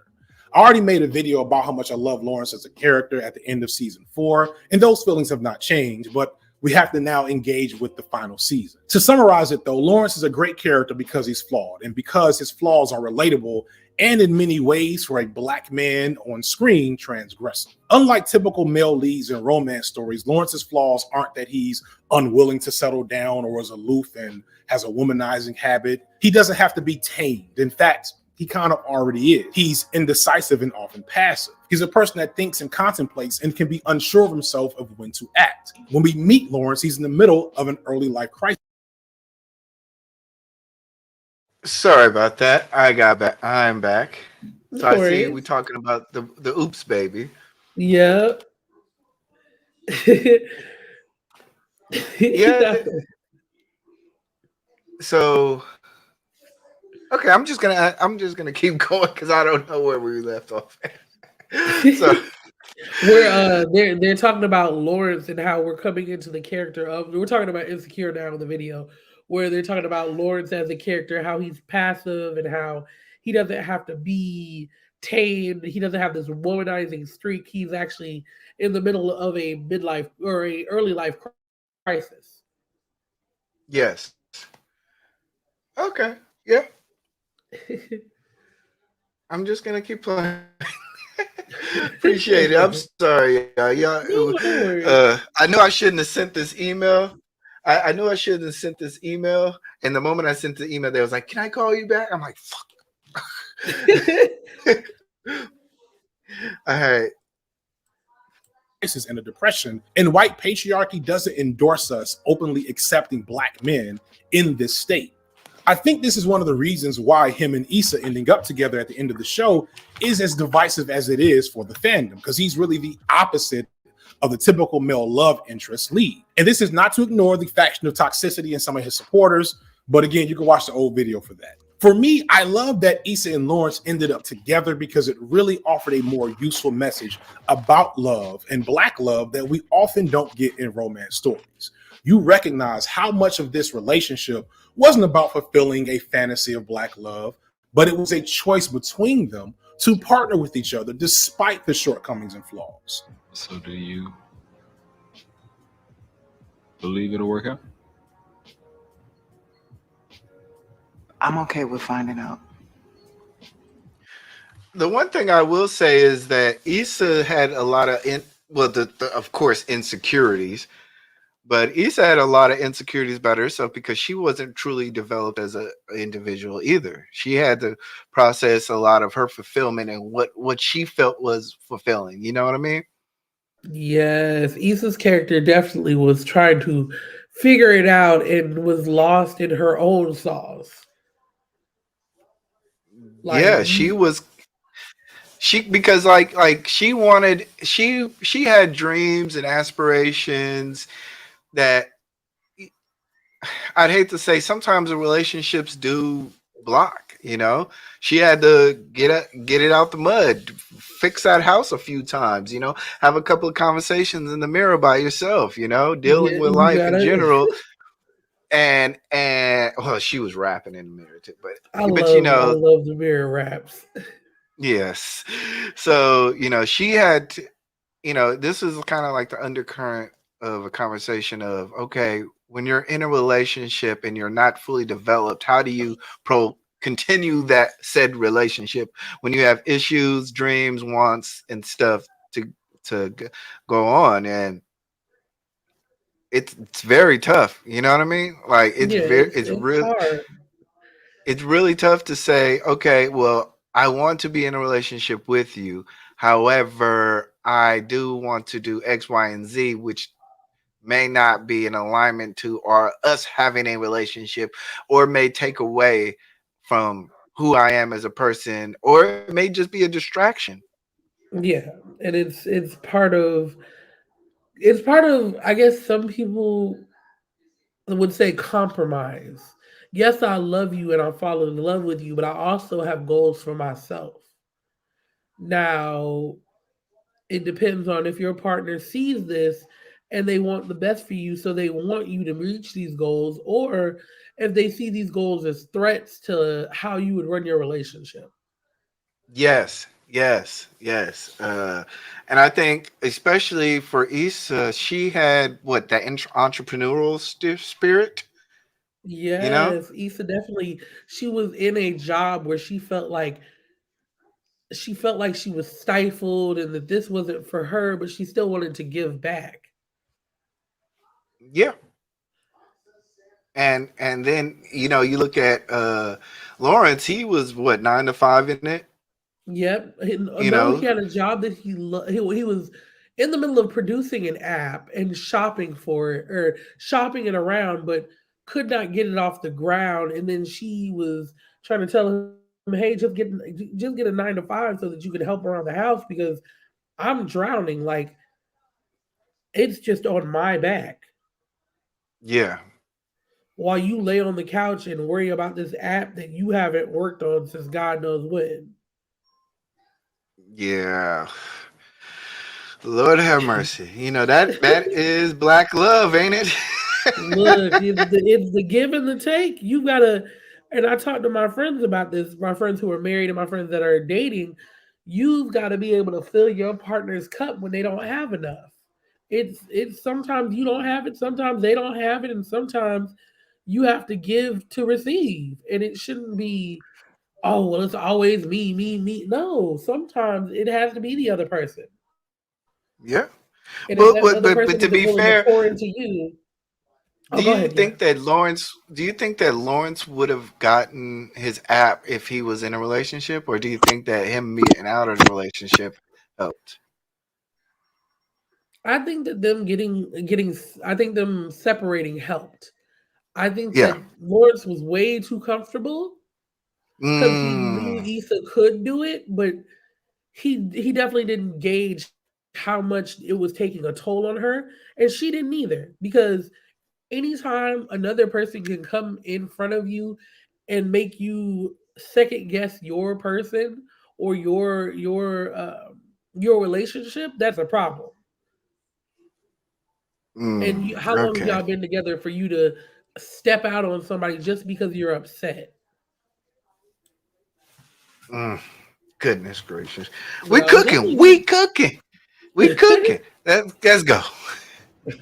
By the end of the show, Lawrence is very different, but he's not perfect. He's not fixed, and he still has some of the same flaws. And an extra kid by another woman. And Issa has grown a lot, but she's not perfect. And her growth isn't so much fixing her flaws, but accepting them as who she is. What sticks out to me in this final shot of them together, successfully co-parenting or whatever in a beautiful home with the idealistic capitalist accoutrements of, look how we got it, we made it, black love goes, y'all. But it's that conversation they had in the last season where they worked through some deep and ugly issues that they had with each other to figure out a way to come back together because they realized that they made each other happy. Being comfortable and being secure in someone to be able to just share whatever is on your mind at any given time. I think that for us, we go back and forth a lot with banter and debate, but again, it's just being able to not have to hold anything in. Getting there wasn't we actively decided that we had to like walk into this new door. It was, he was trying to get in and I'm moving him out the way, and like we had to like really push ourselves through. I was trying to decide how I want to live my life.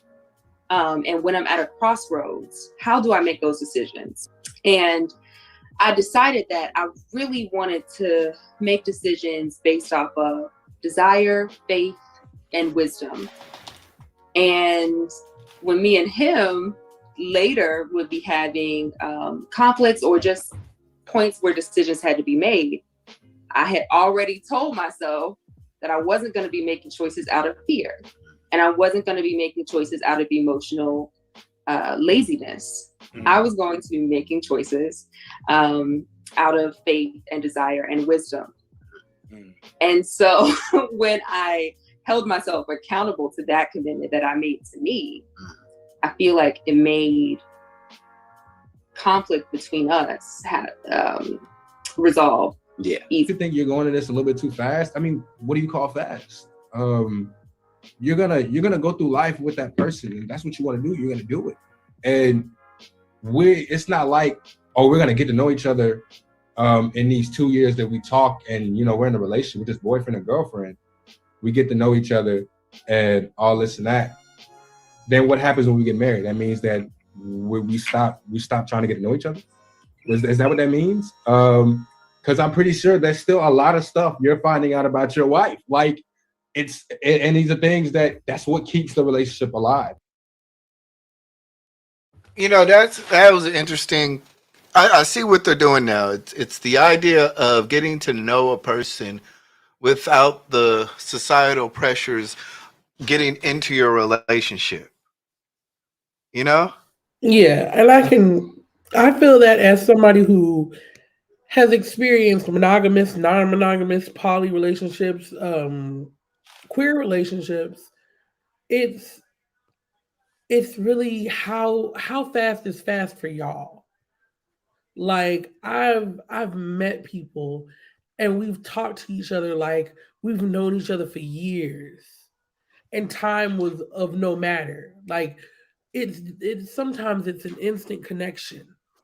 And sometimes you meet somebody and you're like, oh, this ain't it. Mm-mm.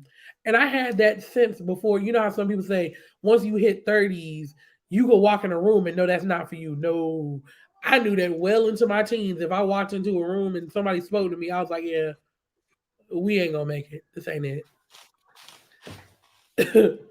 You know, it's one of those weird things where, oh my gosh, how do I say? I think once again, it goes back to capitalism being the litany of a lot of people's relationships. You're not happy unless you fit a stereotypical black love framework. And I think what they're trying to say is that okay, relationships are about getting to know each other, getting to know yourself, dealing with issues. A lot of it has nothing to do with six figures, six Yep. feet. You know, having a network. You know, a lot of the issues in return and in the black community has little to do with actual bonding of two individuals. It has to do with can this man provide?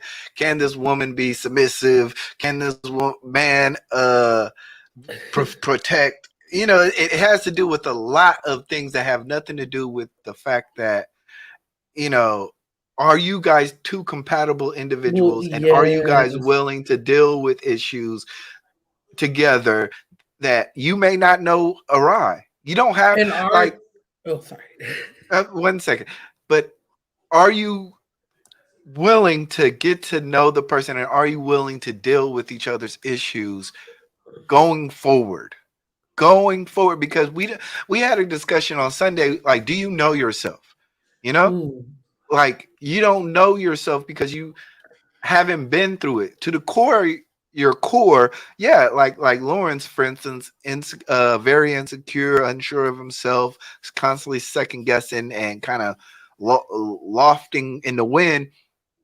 He still had issues even at the end of the day, but they are willing to, at the end of the day, move Work on forward, them. work on them, and say, we're going to do this as a unit. A lot of people aren't doing that. A lot of people want the No. finished product at the Right then and start. there. Yes. Like And I I know that this person is going to do XYZ when I'm dealing with my issues, and I will do XYZ when that person is dealing with their issues.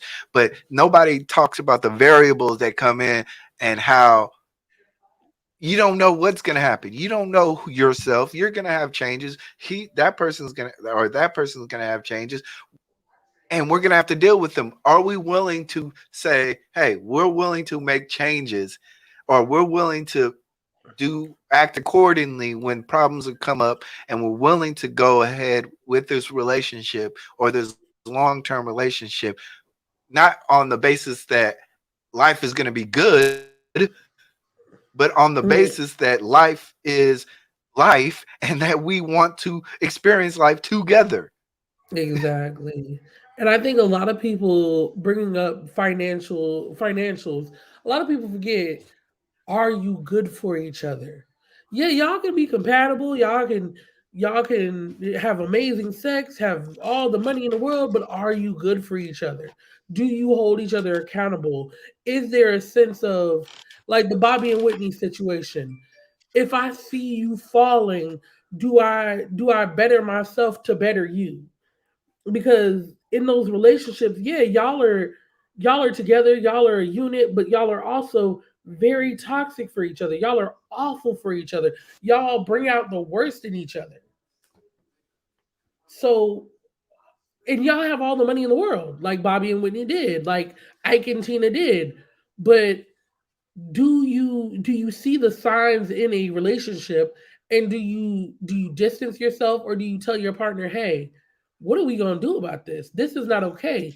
I'm feeding off of this energy, and you're just as anxious and angry as I am, and everything is a cycle of, well, I'm not going to be the bigger person because they did this. Who becomes the head to say, I need to stop this. This is my partner. This is not how I want to be treated, and this is not how I should treat them.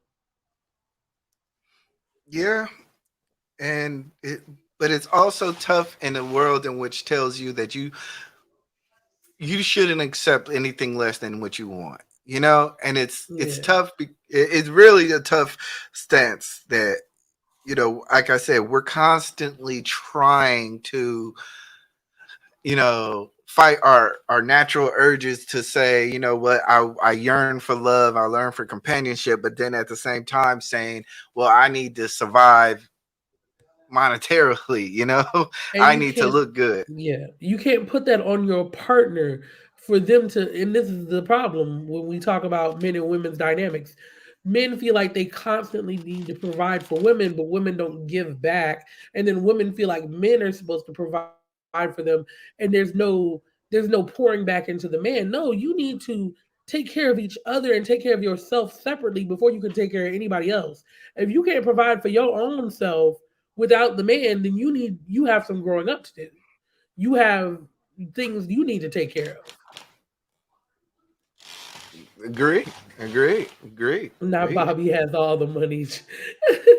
Lord, but what? God. Oh my God. I miss Whitney so much. That's why Whitney divorced him. She realized that yes, it takes that person. And as much as I feel like, as much as Whitney loved Bobby, she had to love herself more. I love you. I love you in a place where there's no understanding, but I also understand that we cannot be together. And I wish that people would recognize that earlier, because then we wouldn't lose as many women or men to these situations. Man, we're cooking. Let's keep going. We're trying to get through this video. We are about 3/5 of the way through it, so let's keep going. Mm-hmm. I mean, it's a lot of things that keep it alive, but that's one of them. You keep learning over, and that's the best part of it. Conflict doesn't get enough attention in terms of how we think about love. Like, we will see plenty of fights and romance stories and dramas, but we never get to see the conflict processed and resolved in a way that reflects the nature of what it's like to partner with another human with flaws and issues and traumas. But you know what movie I think does do a great job of revealing how hard and ugly this can be? A movie that I've loved but been scared to bring up for the last year because everybody else hated it. Malcolm and Marie, and I'm Not Alone. Your mind is not fucking based on you. It's an amalgamation of a whole different thing, a whole bunch of things. Who?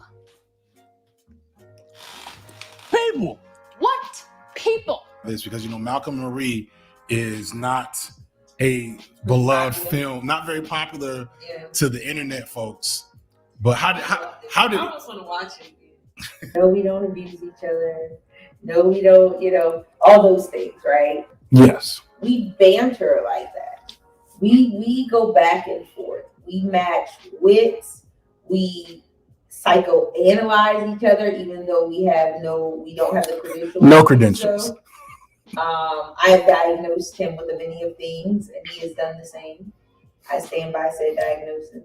Aside from the abusive language and the unhinged eating of macaroni, my wife and I connected deeply to the profound conflict and ugliness put on display in this movie. A type of conflict that can only happen in a relationship that is imperfect and possibly even unhealthy. And I saw so many think pieces about how toxic this relationship was and how obviously the problem was Malcolm, which is easy to identify because, it's always the brother's fault. I'll just say two things can be true at once. While these are all fair criticisms, it's shallow from my standpoint, and it really misses the point of the film. Don't get me wrong.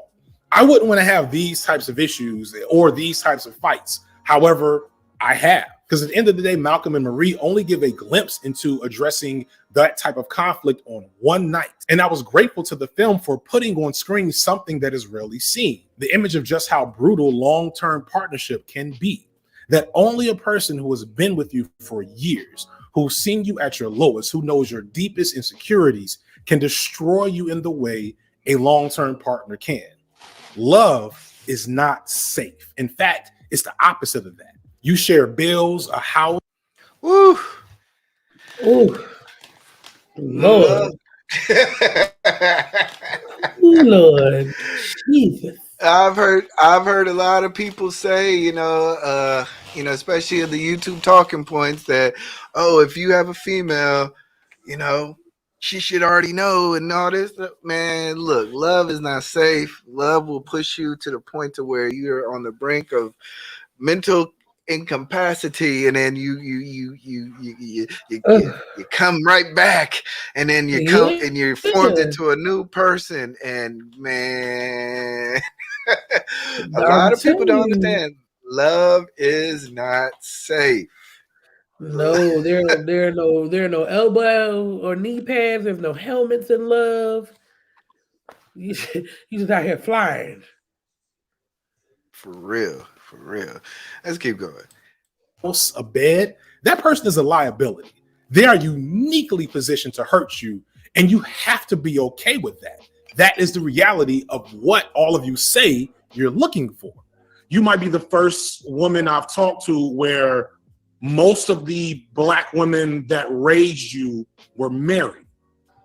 And have been married, like not too many divorces. I don't think. I mean, so in my mind, that kind of made it real.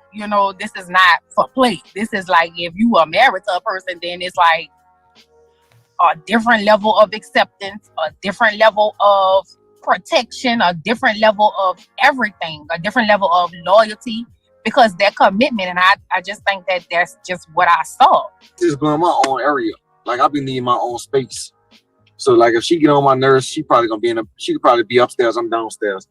Me, like, I'll go somewhere, I'll go sit at a bar or something, whatever. Like, I just find a way to just like get away for a minute. What brings me back, like, once I leave, I start missing her. So that's what I wanted to play this sound. This I have it on my board. I just wanted to play that. that was like, because we've, as brothers, we've been through it. It's like, man, I get in that car and I start going to the stove. I just start rolling around town. Next thing you know, I'm like, what am I, man? It's about to get dark. I wonder if she cooked something, man. I wonder what she's doing. Yeah, salute. Welcome, Free the Green. What's good, my guy? Or hello, my friend. All right, let's keep going. When I just be like, back to normal. Monogamy, not that it has to be this way, but I think that a lot of standard monogamous, especially heteronormative relationships, you don't have to confront as much conflict as soon or as often right away in your relationship. And you can kind of just float by in a prescriptive way. Your relationship ages much faster.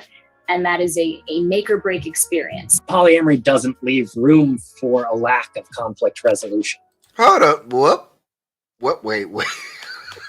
I wasn't ready for that. Wait, run that back.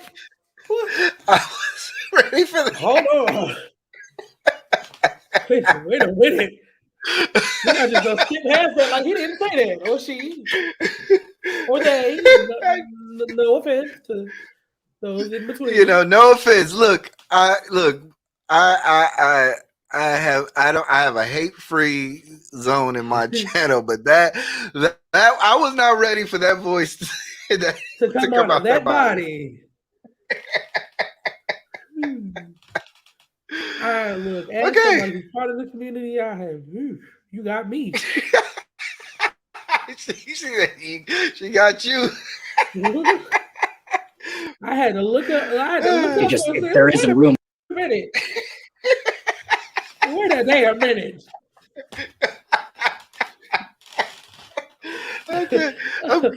Don't cancel me. Do not cancel me. For that Please don't. I am part of the community. I Y'all was cannot shocked. kick me out. Y'all gonna put me on the island.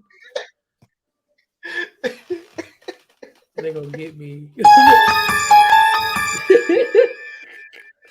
They gonna get me. Ooh, they gonna Because get if you Yeah, so Okay. anyway, let's go. Let's go.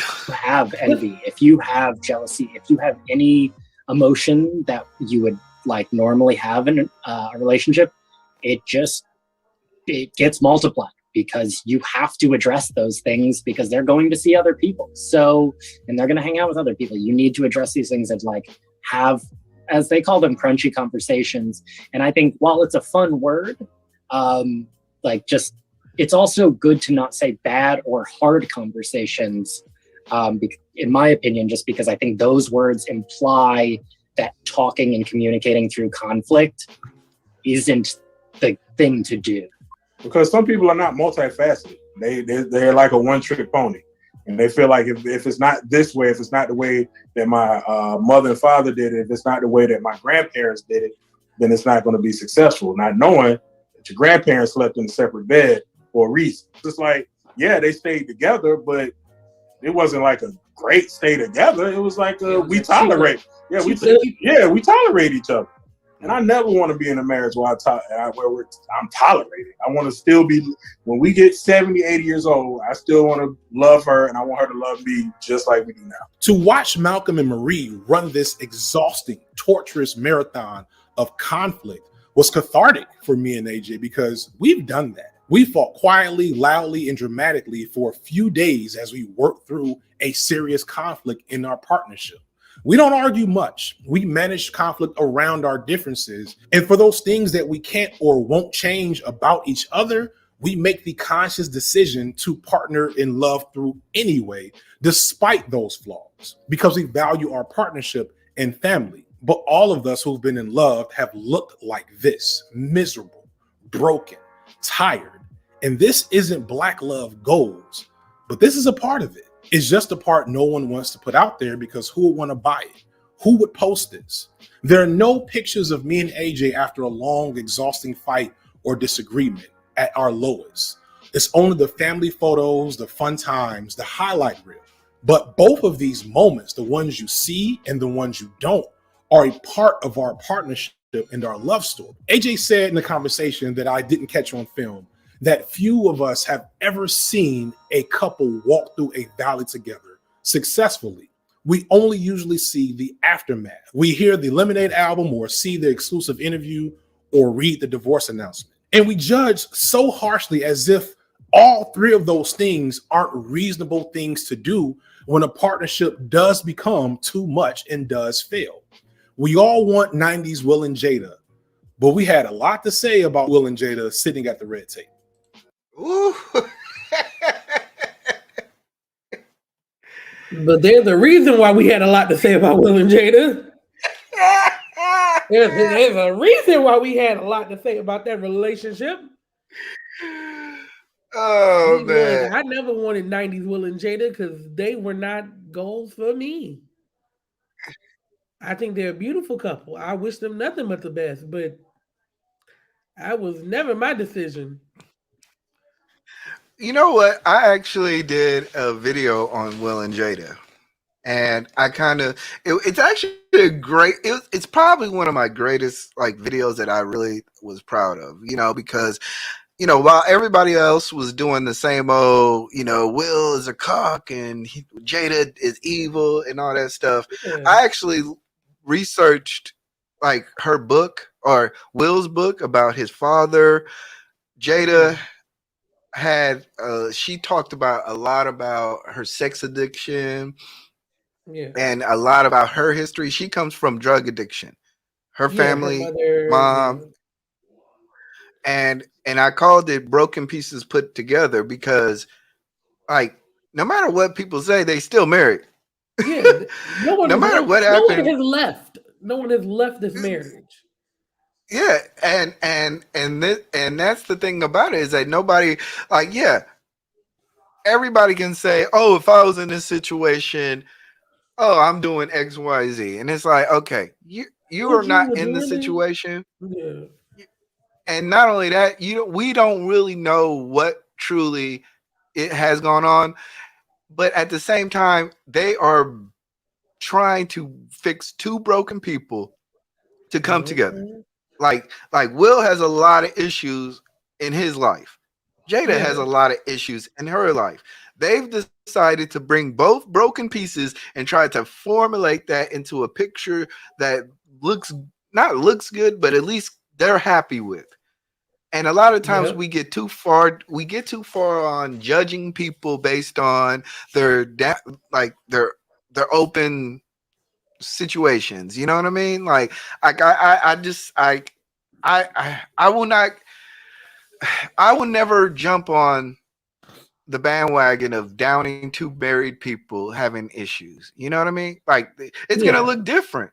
It's gonna feel different. It's going to sound different. Exactly. Majority of the time, these two people are trying to work out something that most people truly do not understand, and it's going to be a lot of stuff that you don't know who you are. That's why I was talking to a guy over the weekend on a panel, and he was like, "Yeah, I've been married for 22 years, and if she cheats on me, I'm leaving." I'm like shit, you Oh. cap. You are straight up cap. After 22 Mhm. years, you think that you're gonna just walk out the door? No, bruh. Nah, bruh. Exactly. You think It you don't really work going like that, somewhere? bruh. You really think you're going somewhere? Y'all gonna try to figure it out. Y'all gonna work it out. And yeah, divorce may be an issue, but if you think that it's just as simple as, "Oh, I'm leaving," shit, you know. And interesting guy too, you know. Let's I keep going. think. Okay.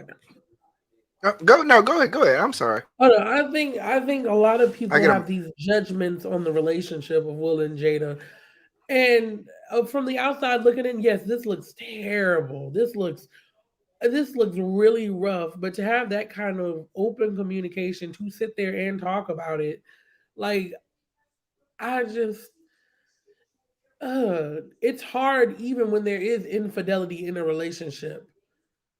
But to sit there and two very broken people talking about how they hurt each other and how they weren't willing to be what the other person needed sometimes, or if you gave that person your all, you thought that that would be enough for them, but as we can see, it Yeah, never was.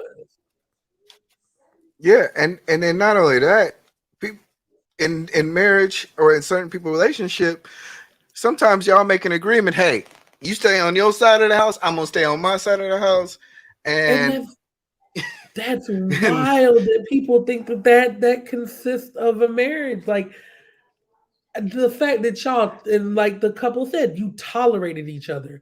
People feel like, yeah. well, my grandparents made it 45 years, but also you don't know that grandma shot grandpa one time and told him to get the fuck out of her house. Like, you don't pick up on these Oh small man, I details got that are stories small to in my y'all. family. I got stories in my family where kids have been kidnapped. Jesus. And certain people, people had to come back, and they stayed until their deathbed.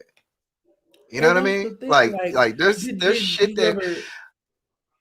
No, go ahead. My bad. no no go ahead. Do people ever think about that fact that these people stayed together not because there was still love there, but because they had a duty to these children, or they had a duty to this family, that we've reproduced 6, 8 different children, and ain't nobody leaving. It's death to us, do us part. Yeah, And these but children, and I feel bad because these children suffer sometimes because these people don't love each other anymore, and but they choose to stay for the children. sometimes the children benefit because they got both side parents. True, Like but if like y'all, like as like speaking from Stan the said, child, duty first. duty first. But speaking from the child's point of Duty view, if first. your parents hate each other and they make each other miserable, that shows in the household.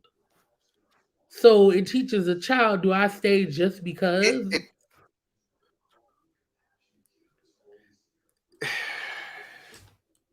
Yeah, it's a tough conversation. Do you teach your It's a child tough to stay conversation, just because? but if the odds are that staying together produces a better child, I still say that's a better option than single parenthood.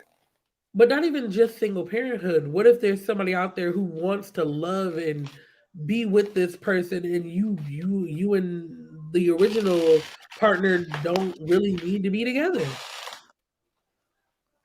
Yeah, and I agree. I agree. I will say where I agree is toxicity doesn't help raising children. However, I will not advocate for saying, "Hey, we don't."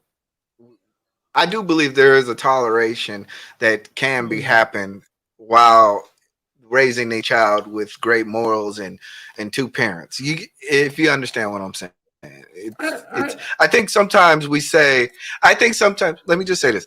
I think sometimes we say, yes, two parents that are not getting along and that affects the children is, I think sometimes we lean too much on that rather than saying two parents that don't get along have raised a good, stable child while they're dealing with stuff in their relationship. Sometimes we kind of just say, yeah, it's bad for the kid. And it's like, yeah, but it's still not as bad as a single parent. I mean, I don't think single parents are terrible. As somebody who is the product of a community. So I was not a single parent household. I was a community. I had father figures, uncles. There was constantly somebody who was like, what do you think you're going and what do you think you're doing? There was always, I had to answer to adults. But to don't have children, yeah. But that's kind of hard, Stan, when people feel like this is gonna last forever. And then you have children and you learn that person is not who you want forever with. Or you've changed. Or Or you life has changed or changed. they've changed. Yeah. And so now the circumstances are different. That you're doing, or the job that you're doing is changed, and the education that you've gotten has changed, and your consciousness level has changed. People change, so I get it, and I want to just put a pin in that because we can agree to disagree. Definitely. Yeah. Let's go on with Will and Jada. I love Will and Jada. They remind me of a lot of people who really like their situation. Really, I smirk and I laugh when people try to act all holier than thou, and I'm like, shit. Hey, where have y'all been the last 20, 30 years? Like, y'all think this man? All right. Literally, all the five senses are I mean, depends on where we are, tasting and it's activated because I want to like that memory of where I am with like my favorite person is something that I want to like just hold on to, and it's important to me, so that I can, because we use also a phrase remember when, so it's we can share that moment together, and it kind of like if we're having a rough day or something's hard, I can go back to a sheep field or watching the sunset over an apple orchard or watching the kids play, all those things. Like I'm savoring all of that in the moment so that on those days when he's not my best friend, I can come back to that. And so it's easy to become very insular.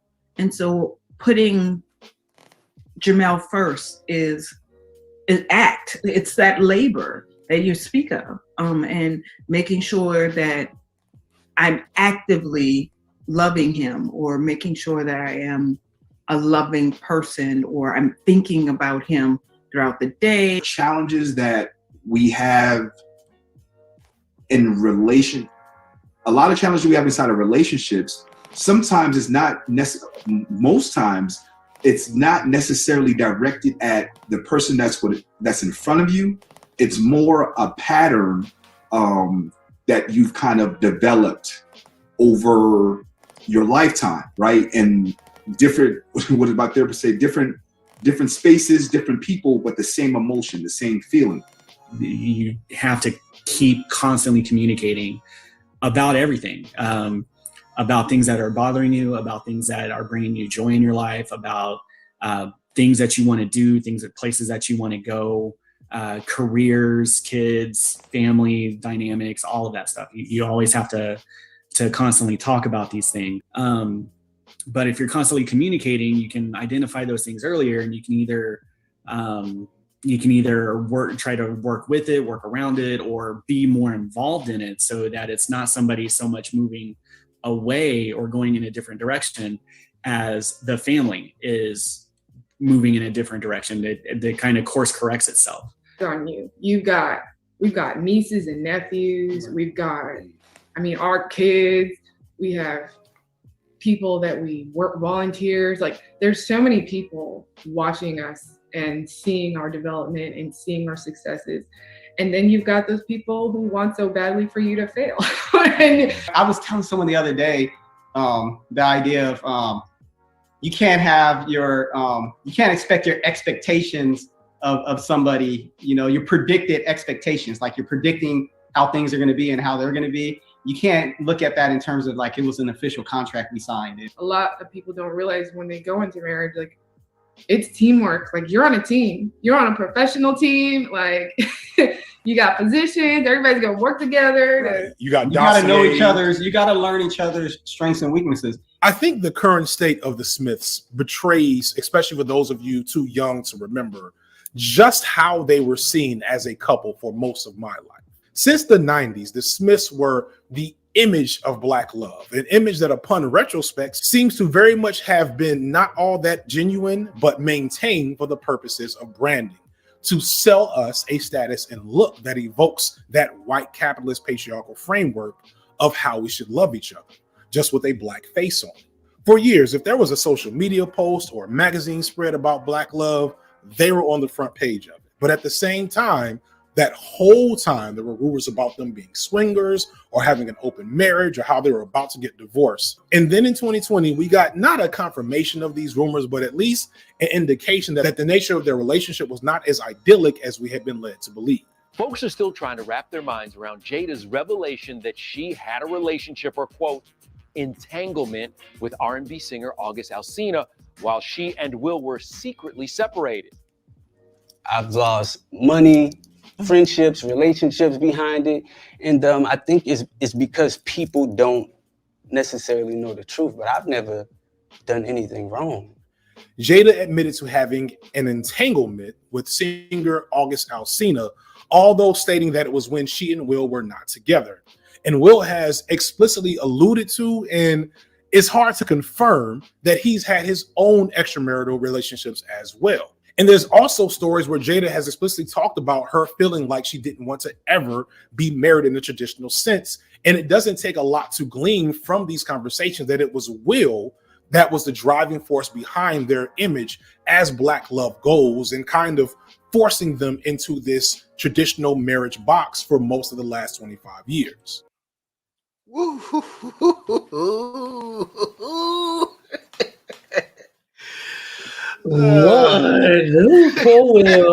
Will, Jesus.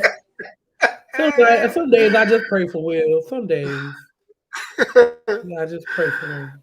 But I think I want people to understand that, I can understand from Will's standpoint that he just wants the situation to be right. You know what I mean? Yeah. Like, he wants to put forth the greatest effort that he could, which is, I think it's he said, God bless. God bless Will.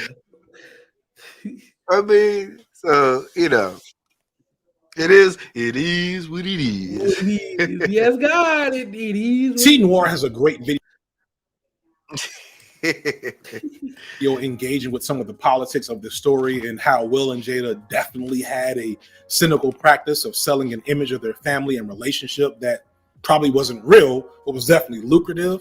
And there are some concerning elements of grooming and problematic power dynamics between Jada Pinkett and her relationship with August Alsina. I'm beginning to wonder if we're overlooking a really useful lesson in what this fallout has presented to us. Bad marriage for life. Lord, not y'all admitting it out loud. Nah, we not supposed to admit that stuff, right? We're not supposed to. We're not supposed to admit that stuff. Yeah. We got to keep that in the house. What they say? Okay, wait, just hear me out for a second. On so many levels, we're clowning the Smiths for what really amounts to oversharing, for bringing us into their Malcolm and Marie aftermath in real life, for disappointing our own false image of them that they definitely did help build because we wanted to buy into Black love. But if you put away your judgment for a second and you disabuse yourself of the nonsense that we keep hearing from many of these gurus and their followers, what you're seeing here is the raw reality of what it means to partner with a human long term, to commit yourself to the labor of maintaining an intimate and conditional relationship with the person. For the most part, we often hear people talk about unconditional love, and it's even a phrase I've used a lot of times. But as I progress in my own marriage, I realize that this isn't, to me, the best way to look at what real love in a partnership kind of needs to work as. Long-term partnership only works on the agreed condition that you stay committed to staying in that partnership. And that may mean changing the nature of what that partnership looks like. If you ask me, love is in the conditional agreement, because you have to love a person truly to love them in all the different ways in which they might exist over a long enough time. Woo, Lord have mercy. Lord have mercy. I agree. Disney, not fairy tales are not, nor fairy tales are not real. We're adults now. They had to make a compromise in order to get Jada to keep the baby and get married, right? Entangle what? Yeah, you cheated. That's the problem. She gets to title her discretion like it was something new. It's called cheating. Very conditional relationship. Y'all are brutal. Y'all are brutal.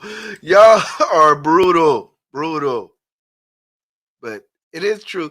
I do say it's true. It is, look, if y'all think a lot of people's marriages or a lot of people's relationships were really as straight and narrow as you think they are, then you have another thing coming. A lot of couples hide the deep, dark secrets in their closet or in their attic, lock the door, and they never let them out. And all you see is literally just the image that they want to present. So, it is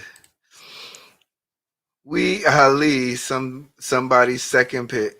Jada's been Pac since she was set up for Will. God, y'all leave Pac out of this, man. Y'all gotta relax. Y'all gotta relax.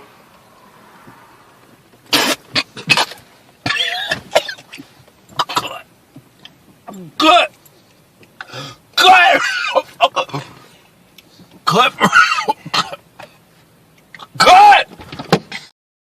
Y'all gotta leave them alone, man. Oh man. But hey, Will Smith, if he's a simp, then he's married, he has beautiful kids. If that's what the world he wanted to create, he let him die with that.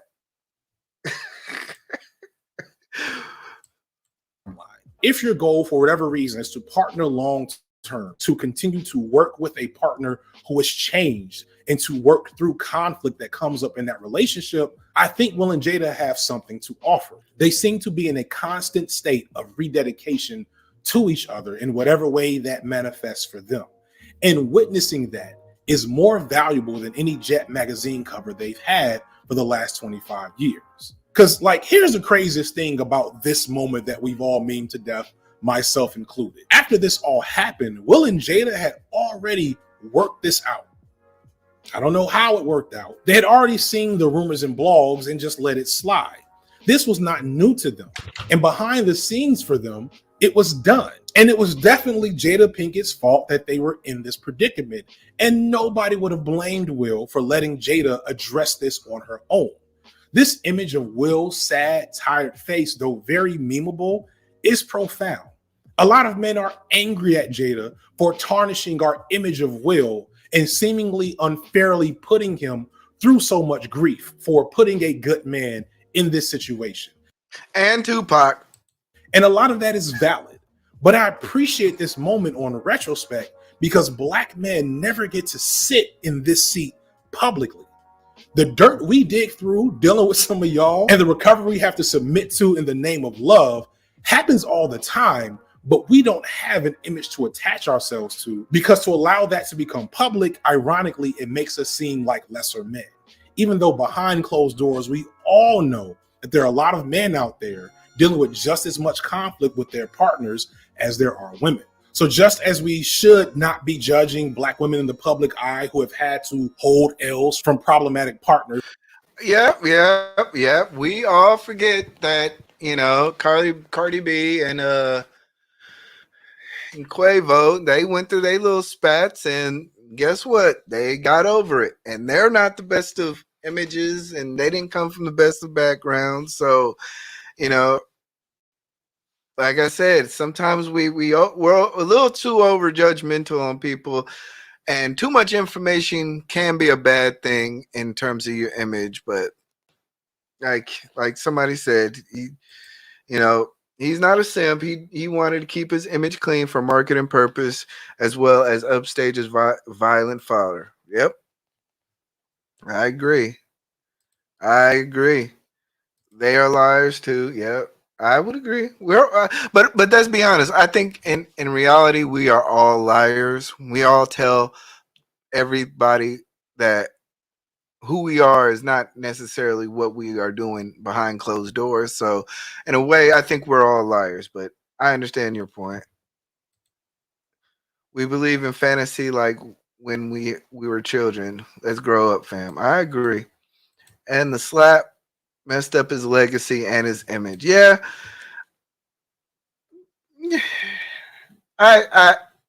You should see my video on the Will Smith slap. You should see my video on that. So, you know, I have my own opinion. I think, anyway, let's just keep going. I'm about to end this about this because I think this is where he gets into his final thoughts. And I'm going to leave the final thoughts up to you guys. I'm not going to judge anyone anymore because on some level, Will's face, this face right here, this is Black love. Many of these couples I disagree with that, but let's go.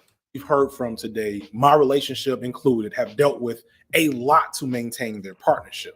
Financial challenges, infidelity, infertility, health crisis, blended families, etc. These are not bugs of long-term partnerships. They are features. And from what I could gather from them, myself included, the journey has been well worth it. The research shows that strong, intimate partnerships can have a significant benefit to people's quality of life. And it's pretty clear from any comment section from these dating guru videos that their advice will make you miserable and keep you single, unless, of course, you buy their services.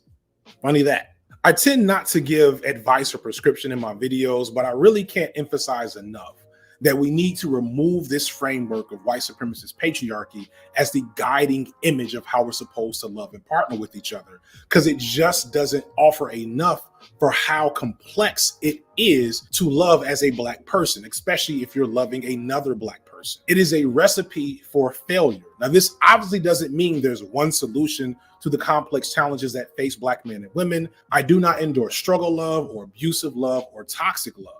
But I also don't believe that any type of love exists that is not a struggle.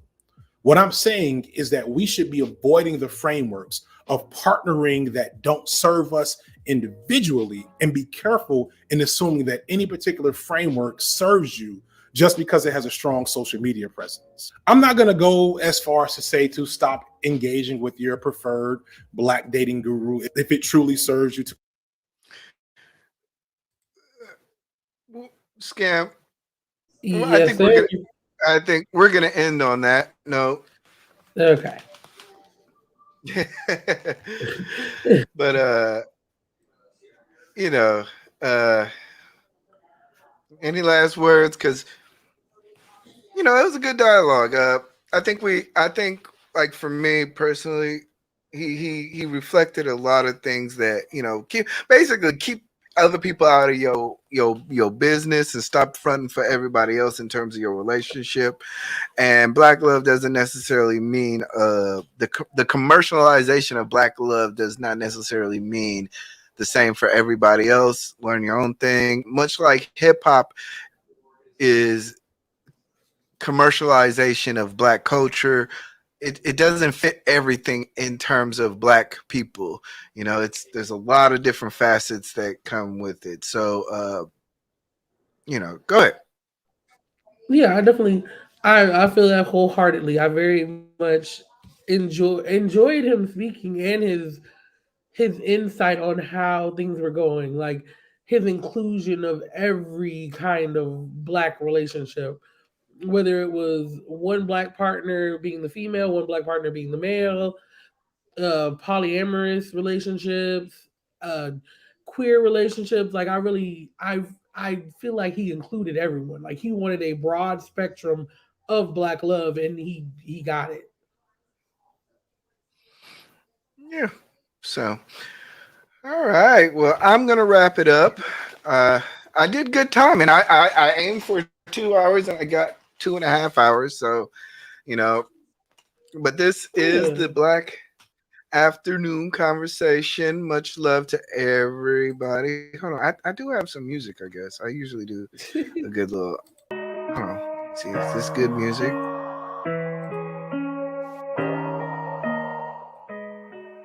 But yeah, all right, guys. Catch you guys the next time. Also, if you're able to fill out the eBlack TV's panelists, if you'd like to be a panelist, or if you'd like to get the email that comes with it, I whenever I have a subject, I like to send it out. That way you can be the first to get to know. So if you like to, please do that. Please leave a like and all that other stuff. Thank you, Scamrilla. Thank you. I will see you Saturday. Definitely. All right. Take care, everybody. All right. Press the wrong button.